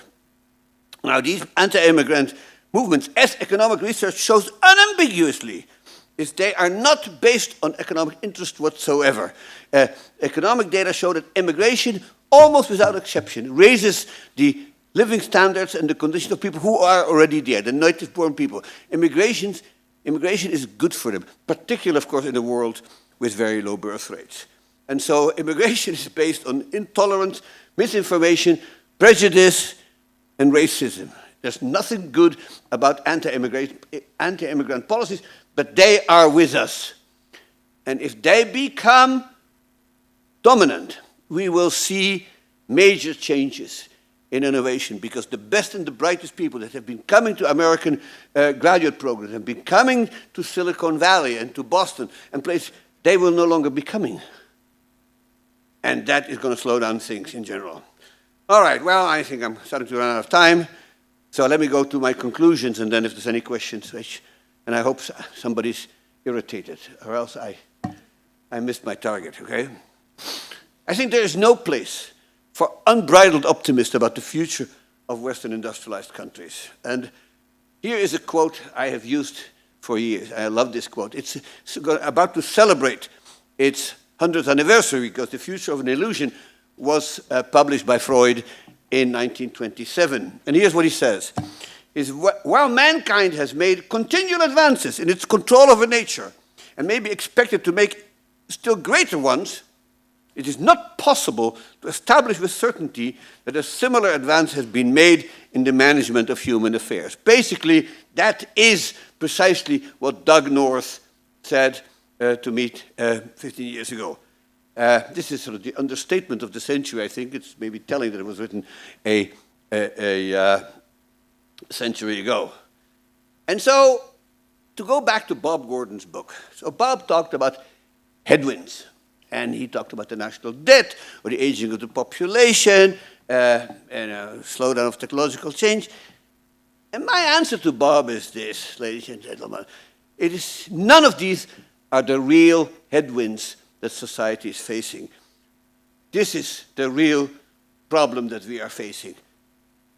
Against stupidity, the gods themselves contend in vain. Written by Friedrich Schiller in 1801. Thank you very much.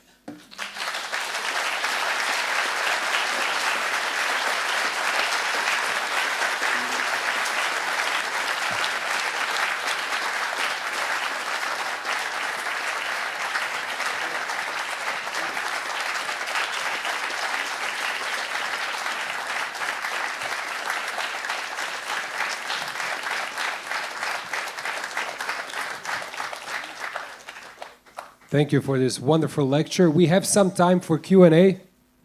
If anybody has a question, now is a good opportunity to ask. There's a young gentleman over there. Can somebody, my colleagues will bring him the mic. Just briefly introduce yourself, stand up, your name, and ask the question. Hi, Mislav.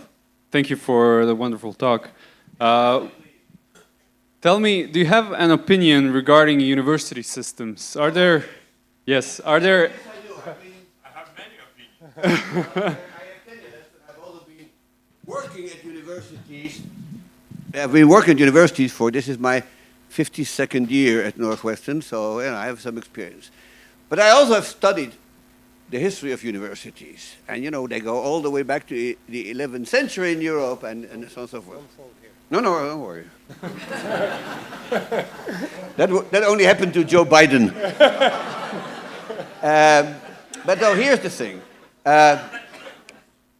Universities have been an incredibly agile institution, which is why they're still around after 1,000 years. And they fulfill a really important function in society, which is essentially to create what I call the sort of upper tail of the human capital distribution. So if you think about human capital being a normal distribution, the people at the upper tail, you know, they are the best and the brightest, and they are most likely to generate new ideas, okay? So we're thinking about, you know, institutions like, you know, Caltech, MIT, Carnegie Mellon, institutions like that, or in England, Cambridge, you know, and so on and so forth. They, I think, are indispensable to create, in creating new knowledge, but they also have a tendency to become conservative. I would say to crystallize. And this happens over and over and over again. And so what they need is competition. And competition in universities, just as work among nations, works extremely well. And that's one of the reasons why in the US there's been such a huge amount of progress, because we have a system of something like 3,000 universities. Now, not all of them do research, okay, mind you, but say 150 do. And these universities compete over the best faculty, the best student, donors, government grants. They compete on everything. So there's a whole margins of competition that keeps them alive. If universities don't compete, they end up sort of becoming sort of slowly petrified. And you know, if you read accounts of Cambridge and Oxford in the 18th century, and they were ancient, wonderful universities. Nobody did any research there. I mean, Adam Smith spent a year at Oxford, and he, read what he has to say about it. He says, "Oh, these dons, these have long ago given up any hopes of teaching anything serious." I mean, and Adam Smith would know. Universities should be, if they're a competitive system, you cannot imagine a better system of creating new knowledge. And the fact is that one of the things that the Chinese figured out very quickly is that if they want to compete, they have to have these universities. And I was in Shanghai a month ago.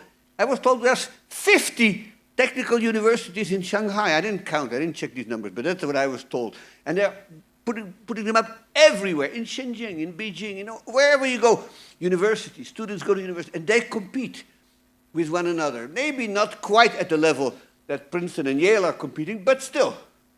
And so, yes, I think the universities have a huge function to play. Now, maybe one word of economic history here. I can't help myself. This wasn't always the case. Universities, for most of their history, actually didn't do a lot of research. There was always one or two that did. So the most famous of these was the University of Padua. So in Padua, Galileo taught as a young professor, but Copernicus went there and a whole bunch of famous people. So Padua was known to have the best scientists and the best mathematicians in Europe. But most other universities did not do this. This changed in the 19th century as a result of the Enlightenment and then the sort of shock that everybody had with Napoleon. And so in Germany, a man called Wilhelm von Humboldt basically created what we think today of as the modern university. And those universities basically are based on the idea that people who do good research and people who are at the frontier of knowledge also make good teachers. That hypothesis is, there's some truth to it, but everybody who's gone to college knows that it is not a correlation of, 1.0, to put it mildly. So yes, but that system was adopted basically worldwide. It was introduced in the United States. The first place in a university that adopted it was Johns Hopkins. And Johns Hopkins went to Germany to study the system and then said, we should try this too. And sooner or later, American universities adopted it. And today it's essentially axiomatic. And the same is being, and then in the last 40, 50 years, this system has been imported into Europe, and basically today, anywhere you go, this American system is winning. And it works extremely well. Is it perfect? There's never anything perfect in this game. Everything is second best. But Does it work? And does it produce the goods? And I think the answer is clearly yes. Sorry, that's a long answer to a short question. Thank you very much.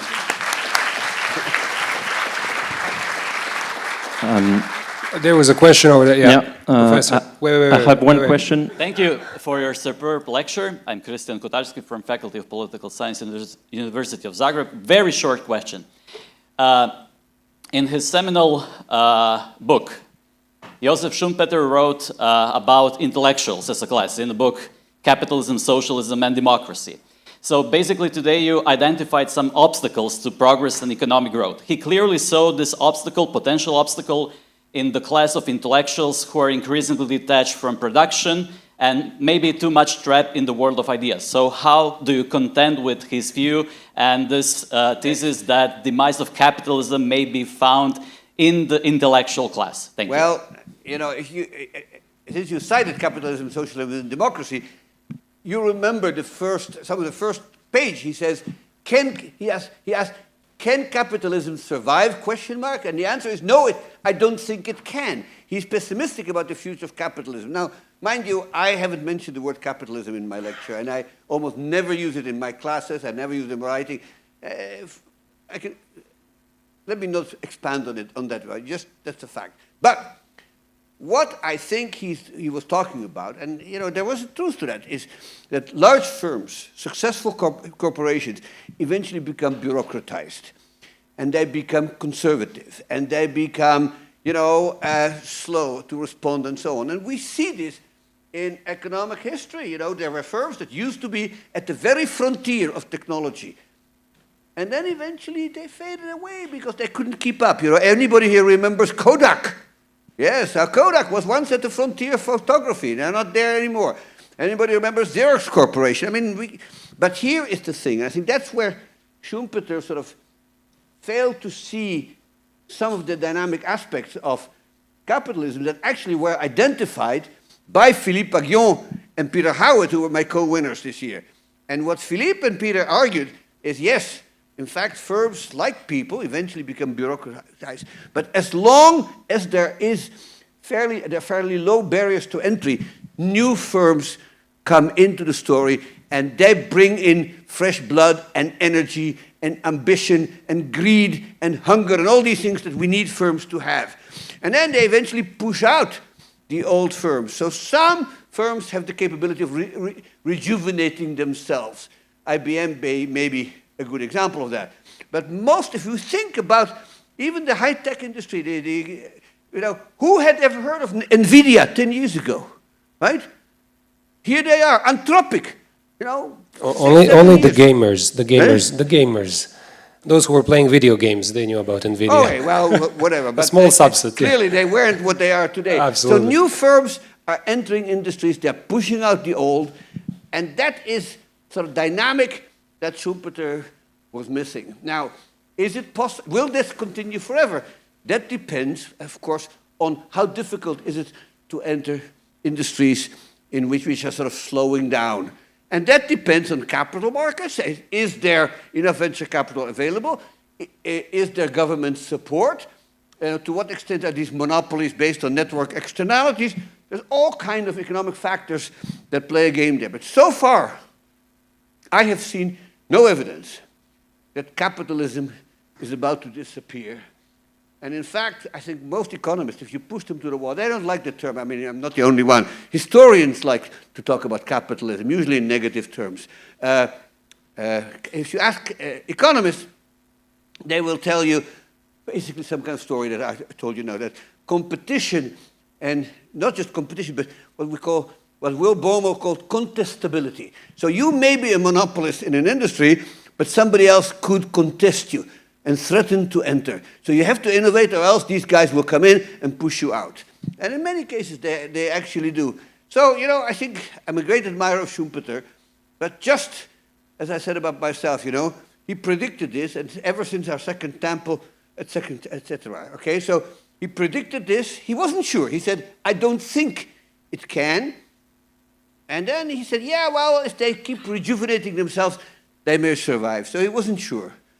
But, you know, he was a great economist. He made us think about these issues. And I hope he was wrong, because whatever capitalism is, it works. Thank you for the question, Professor Kotarski. There was one over there on the left. Quick one. Yes.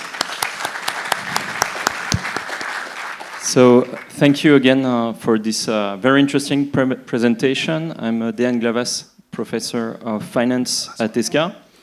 I have a very simple question. Here. Oh, there. Is where do you fit, so on the question of the limits of growth, where do you fit the question of the limits on resources, natural resources, as a factor of limit to growth?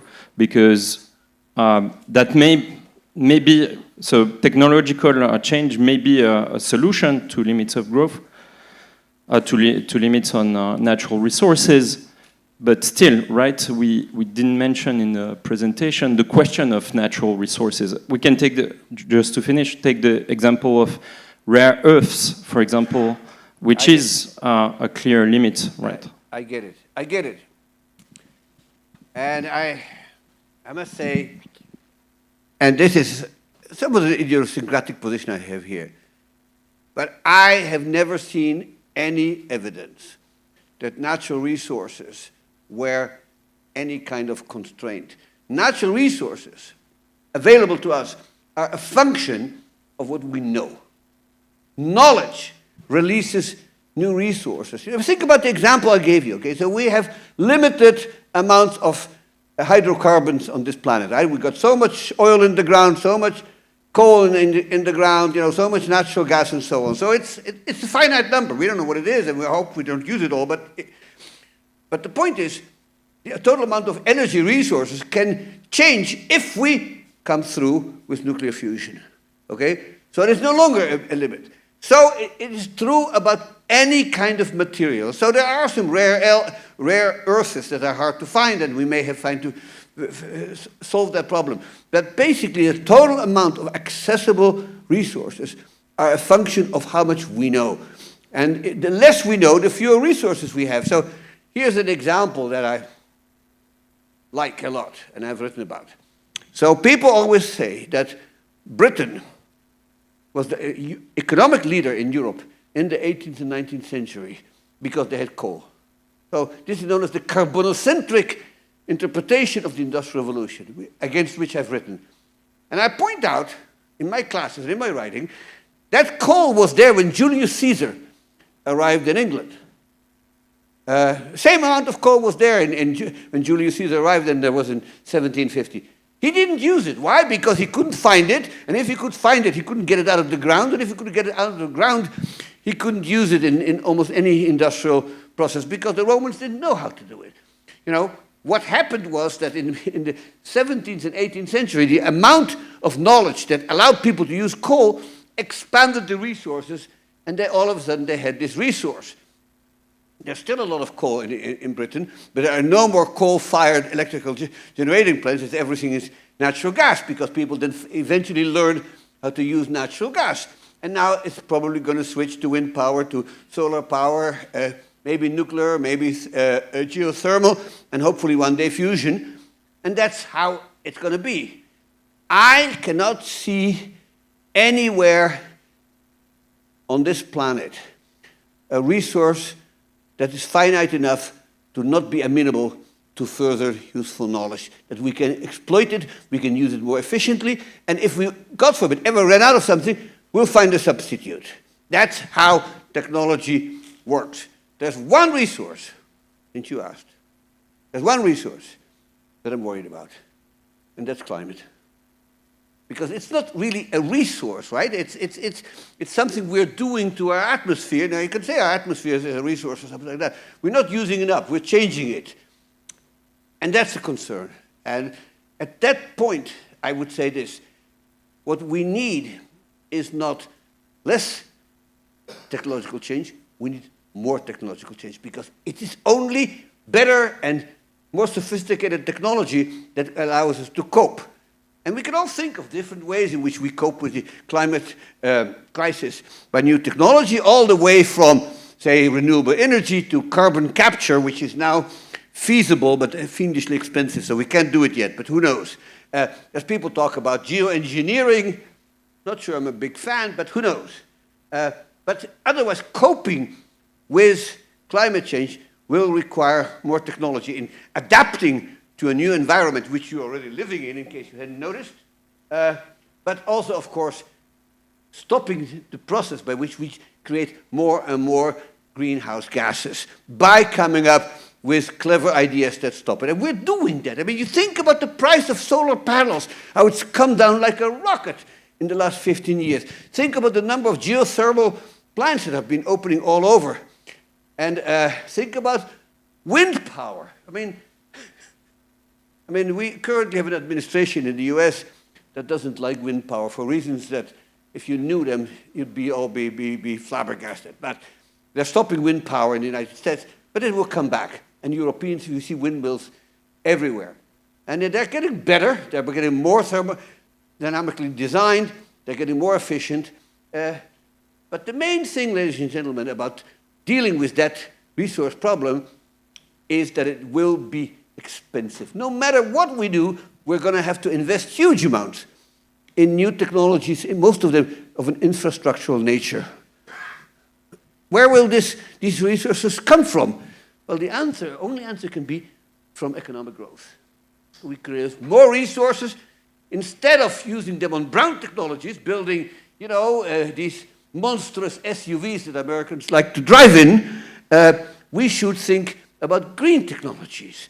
And in fact, that's one of Philippe Aghions's best papers, or a whole series of papers, is precisely how we can optimally incentivize manufacturers to switch from brown technologies to green technologies, what he calls. That, I think, is the real answer to the question about resources. But the notion somehow of the limits to growth thing, because we're going to run out of iron, we're going to run out of copper, we're going to run out of this, we're going to run out of that. There's this famous bet that Paul Ehrlich, who was a kind of an alarmist guy at Stanford, and a guy called Julian Simon, who was a more libertarian professor of economics, and they had this famous bet years ago now. I think Simon died in 2005 or something like that, but they had this bet, and Ehrlich basically made the point you made, which is, we're going to run out of things, and all the prices of copper and zinc and will all go up. And so they had this famous bet for a fair amount of money, I think, maybe $10,000. And Simon said none of them are going to increase. And at the end of the period, Simon won on every commodity, every single one he won. And Ehrlich admitted it. And then he said, yeah, well, maybe they'll start rising in the future. Well, we're still waiting, ladies and gentlemen. Simon won that bet fair and square.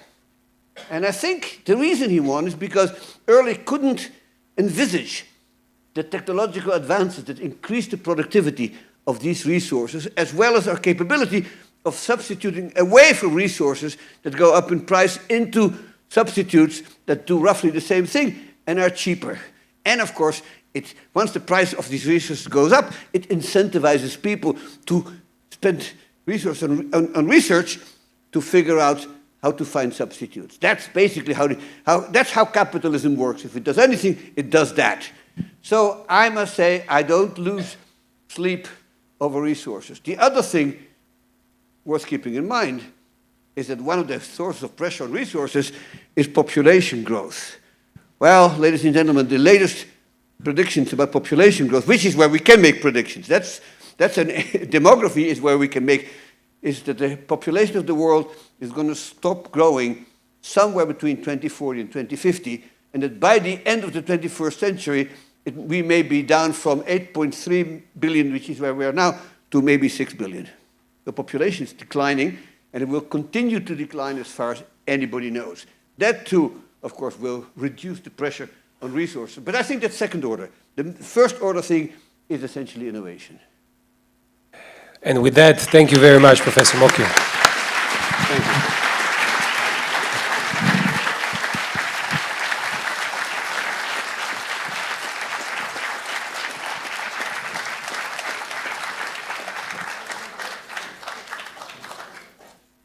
Thank you very much, Professor Mokyr. Our final double voice keynote takes a different perspective by exploring how AI is reshaping not only technology, but also the way people, institutions, and societies collaborate across borders.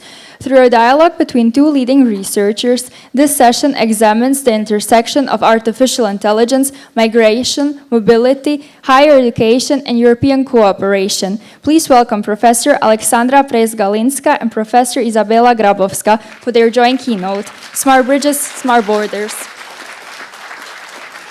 Thank you very much. Thank you very much. I'm very happy that finally we are on the stage and we are going to bring a little different power, female scholars' power, and another side of science which is also made by females.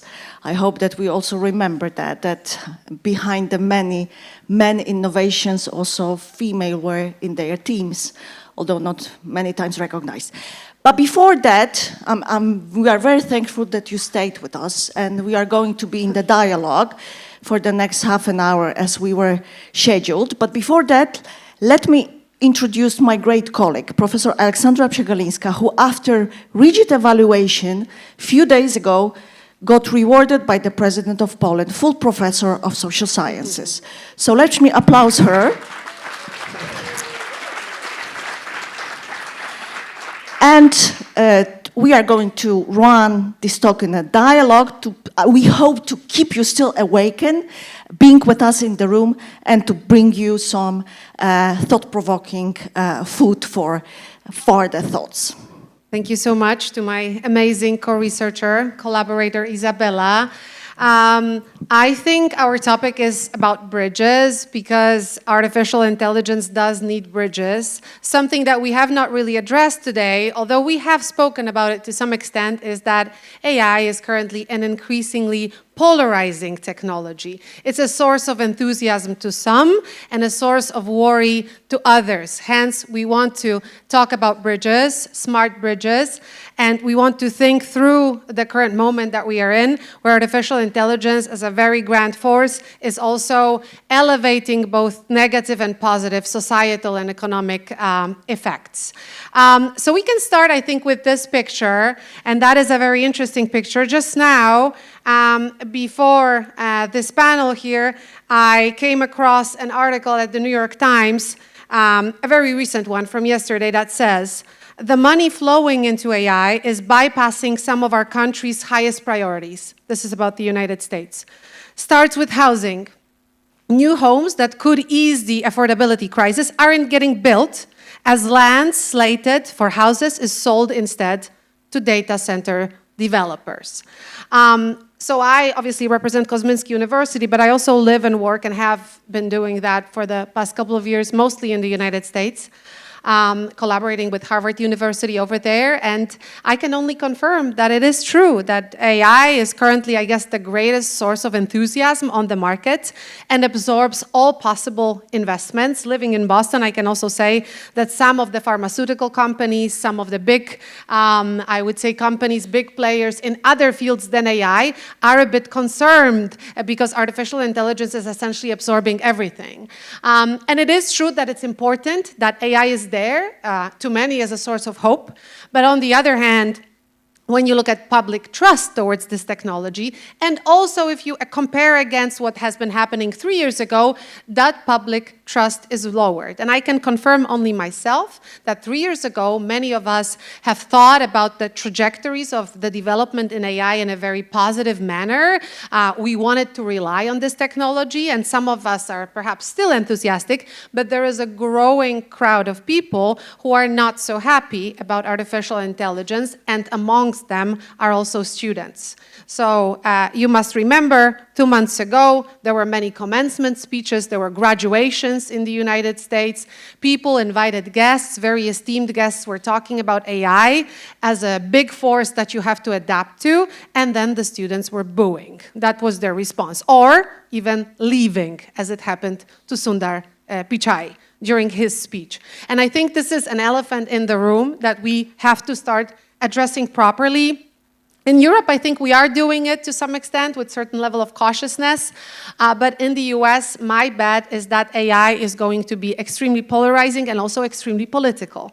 It is new that artificial intelligence became a political topic. There are adversaries, political adversaries of AI in the US, like Bernie Sanders, and then there are, let's say, libertarians, particularly in the administration of the US, who say, no guardrails on AI, we have to speed up, we have to be even faster. So AI, in a very short span of time, became a very political and hence also, again, very polarizing topic. And this is something I think we have to be mindful of. And as a scholar of this technology, I've always been working with my team. Some of the people from our team are here. At the intersection of social sciences and artificial intelligence, we were researching human-AI interaction. We're trying to grasp the pores. Recently, we've studied toxic artificial intelligence, published at the Harvard Business Review, I think a very interesting study on the controversies around using AI. But what I can say is that obviously AI is a very interesting force because it's always had its seasons, right? So there were periods where we would rely on AI as the force of good, and there were many promises about how it would deliver on that, and these were summers of AI, 60s, 50s. And then there were periods of the so-called AI winters where people were in disbelief and thought, okay, this is not going to deliver. We have overpromised, and there was a correction and even a freeze on funding, right? In the 70s and 80s, obviously, you can always say there was research happening on AI during that time, but the funding was certainly very much decreased, and it was this famous AI winter. And I think many of us can ask right now, which season is it that we are in right now? And many of you probably would say we are in a very hot summer of AI. My students sometimes say that we're in the spring, because the summer has not arrived even yet. But on the other hand, it's a stormy summer. It's a turbulent summer, I would say, because it feels a bit like a winter. When you check those barometers of people's trust in artificial intelligence, certain hopes, aspirations around AI, it feels a bit like a winter. And it's a massive winter because many people know about this technology. The previous winters were maybe secluded to certain environments that were more informed about AI, experts, people in the government, etc., business. Currently, everybody's using artificial intelligence. And certainly not everybody is happy in AI. The trust, as we can see, is definitely decreasing, and we see it mostly in the United States, where the race is really big and the stakes are also very, very high. This is another important thing. We've mentioned students many times ago. Some students are still left in the room, so I would love to hear from you, also after this panel, about how you feel about artificial intelligence. But we see that, well, there are still excited people. There are people who are very hopeful about AI. Certainly, there are many angry people amongst the students, and all of them are usually quite versatile in this technology. So it's not ignorance that is driving their lack of positive sentiment towards AI. Many of them are native users of this technology, and still they share so many fears. Some of these fears are obviously associated with the job market. The job market is extremely complex, but certainly we are seeing some data regarding entry-level jobs specifically, where students don't land a good job despite their big investment in a college, for instance. And that speaks particularly to the situation in the US, but not only, right? The unemployment of young people in Europe is also unfortunately growing. So this is something we have to take, I guess, responsibility for, something we have to think about. And then beyond that, I would say it's not just about the job market, because students quite often are also worried about the fact that big tech is drafting for them a new social contract. Because it's not a technology provider anymore. Let's be honest, companies like OpenAI are writing papers about sovereign wealth funds. Another company that's been mentioned by Mato today, Alex Karp, has produced a manifesto, you could say, a manifesto called Technological Republic, and it's a draft of a new social contract for the United States, where the US is supposed to become a power that is fueled by technology and should create a new technological military complex. So these companies are not shying away anymore from saying, hey, we are the real power. This is who we are. We're not just there as an intermediary. We are the real power. And then on the other hand, you have an administration that essentially withdrew. Okay, they did introduce some movement when it comes to Anthropic, but other than that, they're not introducing guardrails. So they're giving the floor to the big tech to state that they are, in fact, those that are, trying to reconfigure what the society essentially looks like. And they're very, very open about it. So I think some of that fear or maybe negative sentiment is also about that. To some extent, maybe about technological surveillance that is possible, sometimes even already deployed. So there are many, many sources of those fears that we have to recognize, understand better in order to mitigate them. And I myself, I'm an enthusiast of AI, and I consider myself a realist for sure. But I do want to understand that better because we don't want a neo-Luddite situation. Let me add one more remark. I have a 13-year-old daughter who thinks AI is cringe-worthy, right? She hates artificial intelligence, and her co-peers don't like it either, right? And they are distrustful, they are worried about it, and that is something that's spreading, right? We don't want probably a situation where they would prefer to ban it rather than put it to a good use. So that, I think, is something we have to grapple with, and then obviously we have those dual narratives because we can hear so much about positive impact of artificial intelligence, potentially in the healthcare sector, on our institutions as well, right? Or civic services. And then, obviously, increase safety in multiple different areas, increase better governance, add more transparency. AI can be used for all of these purposes, but then, on the other hand, you have those big public fears that are not really being addressed all that much, where you have worry about, the erosion of democracy because of AI, loss of agency, and you have studies that are confirming it, even by Microsoft, right? Overuse of artificial intelligence, over-delegation leads to loss of expertise, and you become a non-expert in the field that you've done really well, for instance, before. Longitudinal studies have confirmed that. So we have all of these things that I think require unpacking, right? And then we have this very perplexing situation with the job market where, unfortunately, we really know very little. Okay, so we do hear about mass unemployment. Even Elon Musk talks often about universal high income or passive income for all of us because we're going to lose our jobs.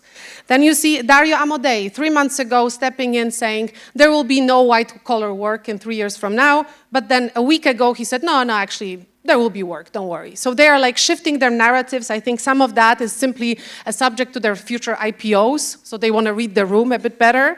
But the truth is, it's very hard to navigate this change on the job market in a granular way. You have some data on those entry-level works. You do have some other data in other sectors, but they're not really that telling. The truth is, we really don't know. We had this discussion with Peter just now.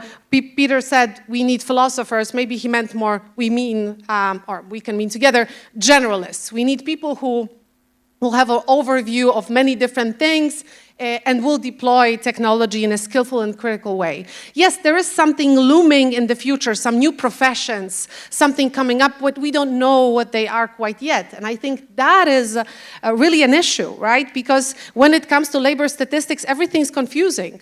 Labor data in the US has been pretty dire for a couple of months. Now they're going up again. How is AI related to that, right? What can we say already at this point? We certainly need much more research, and that research will be very relevant for universities as well, because we are the ones, and you have been addressing that in the panel before, who will be asked about how are we responding to this change.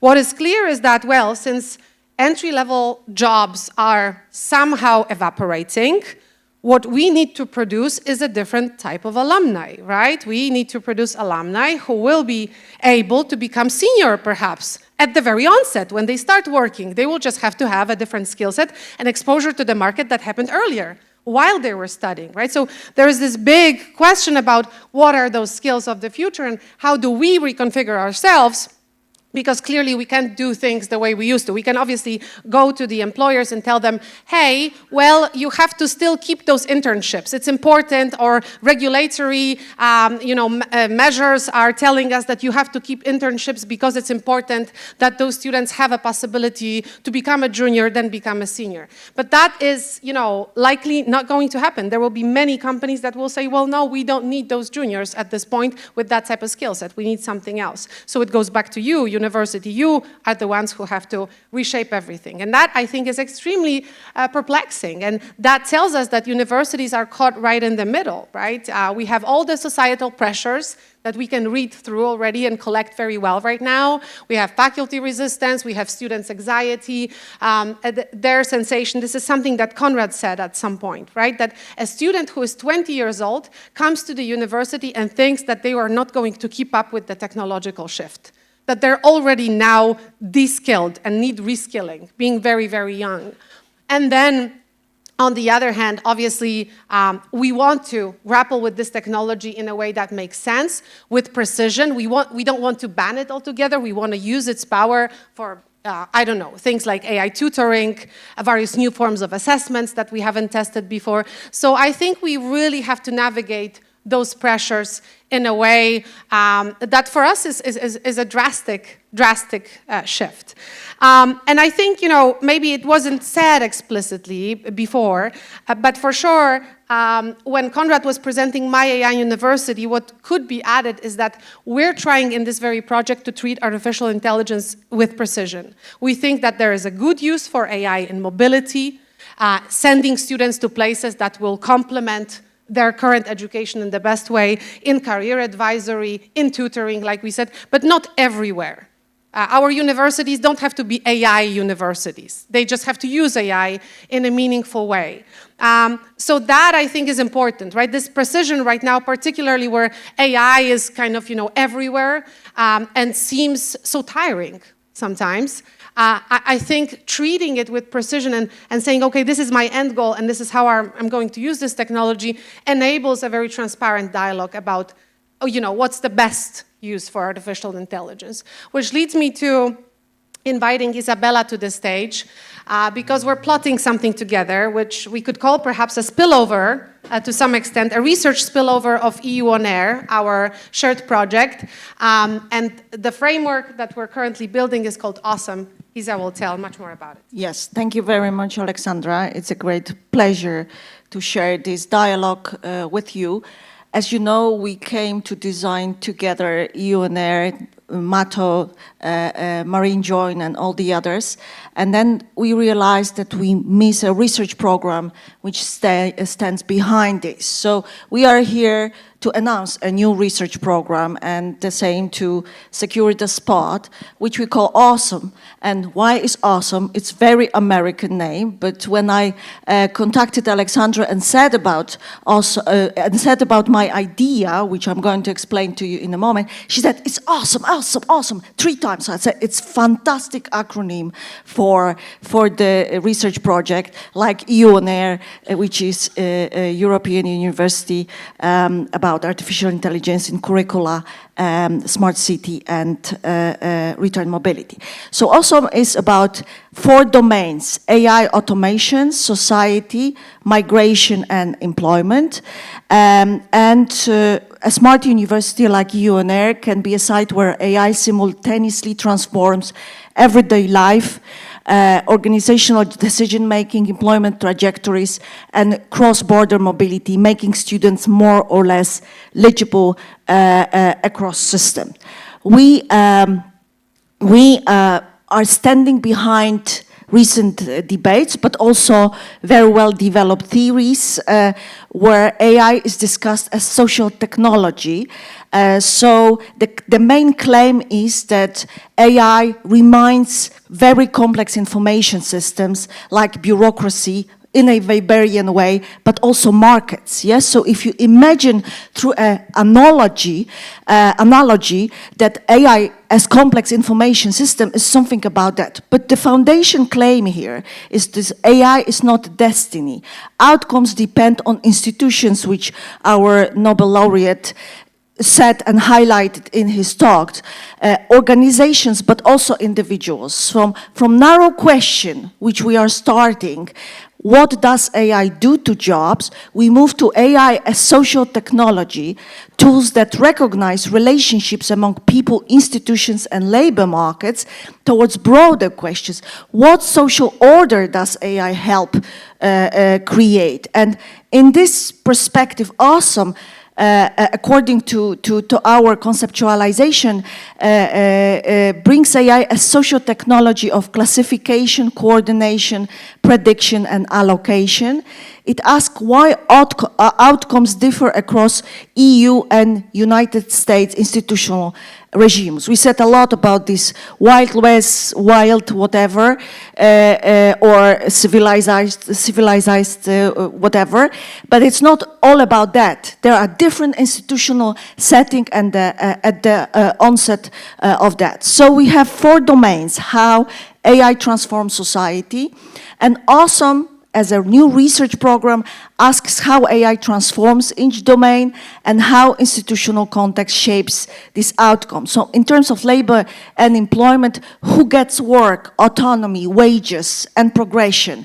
AI recognizes task structures and skill valuations, especially junior and routine analytical jobs, but of course it's not enough.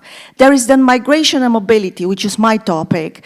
Whose skills travel, whose credentials count? AI-shaped opportunity structures determine mobility decision and post-migration incorporation into labor market. Then we have governance and public services.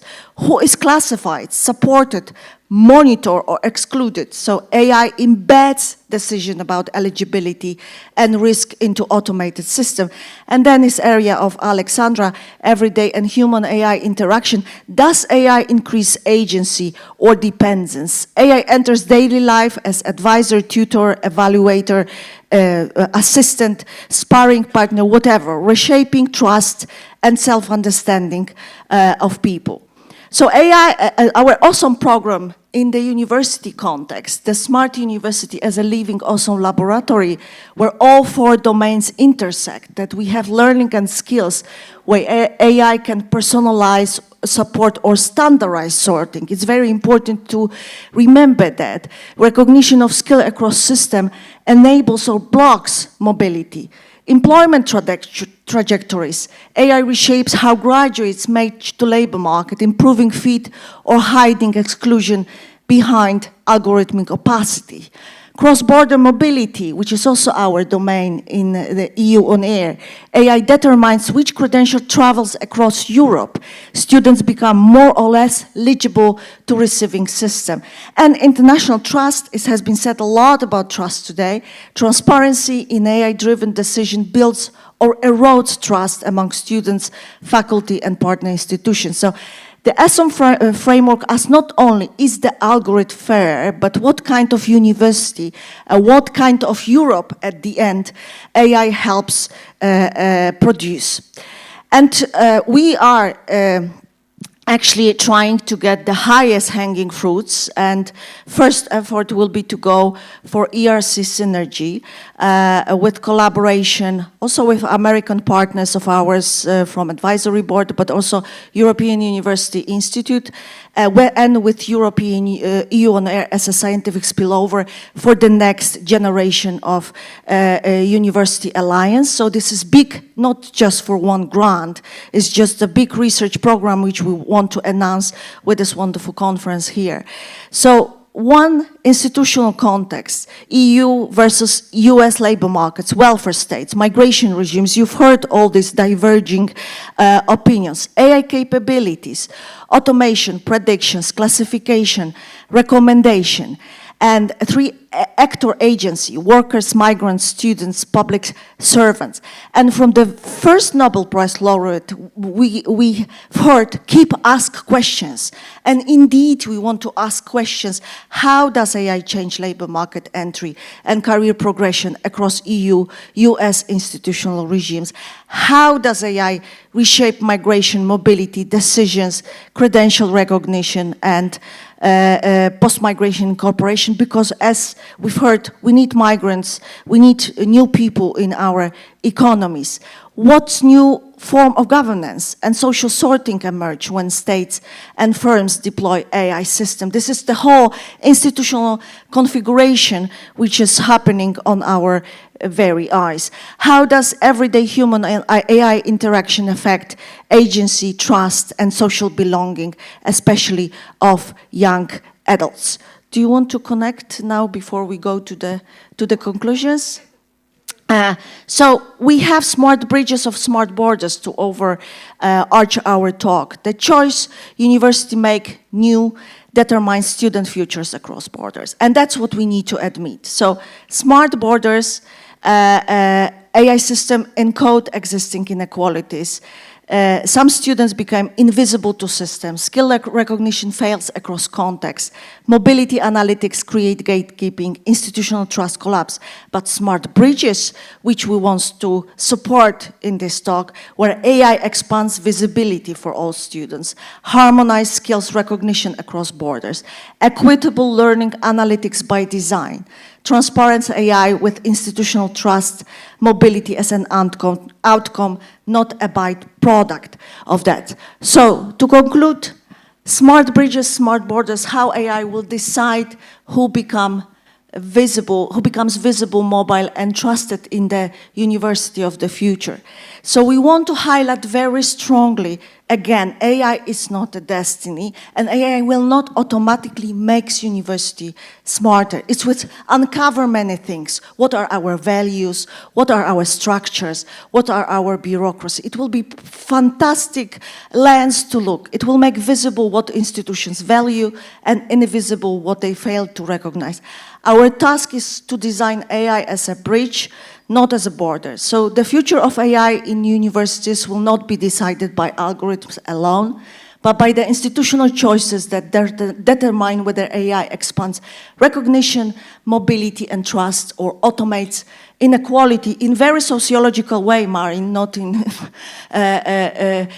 like what you said, exclusion and opacity. So that's to remember, and please conclude with the final statement. I would just maybe add to it that this is obviously exploratory, but we feel a very strong need to kind of understand better also what happens in Europe and respectively in the United States, because the trajectories are different. And I would add to it just one sentence that AI is an incredible tool for research, which we are planning to use in this study very extensively, but again, in a very precise manner. I think we've never had an opportunity to research things that well. And artificial intelligence, it's confirmed in all my previous research projects that we've just finished. AI gives you that additional lens, and can be definitely for us scientists also a tool for growth. So in that respect, I'm hoping that we'll put AI to the best use to understand AI and ourselves a bit better. Yes, thank you very much. Thank you.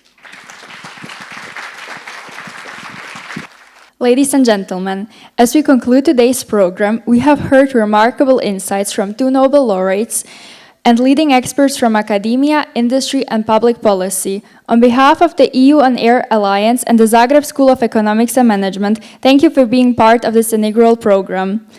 We sincerely thank all our speakers, partners, participants, and the European Commission for supporting this initiative. A special thanks to our sponsors, Zagrebačka banka, KPMG, Hrvatski Telekom, and Hamag Bicro.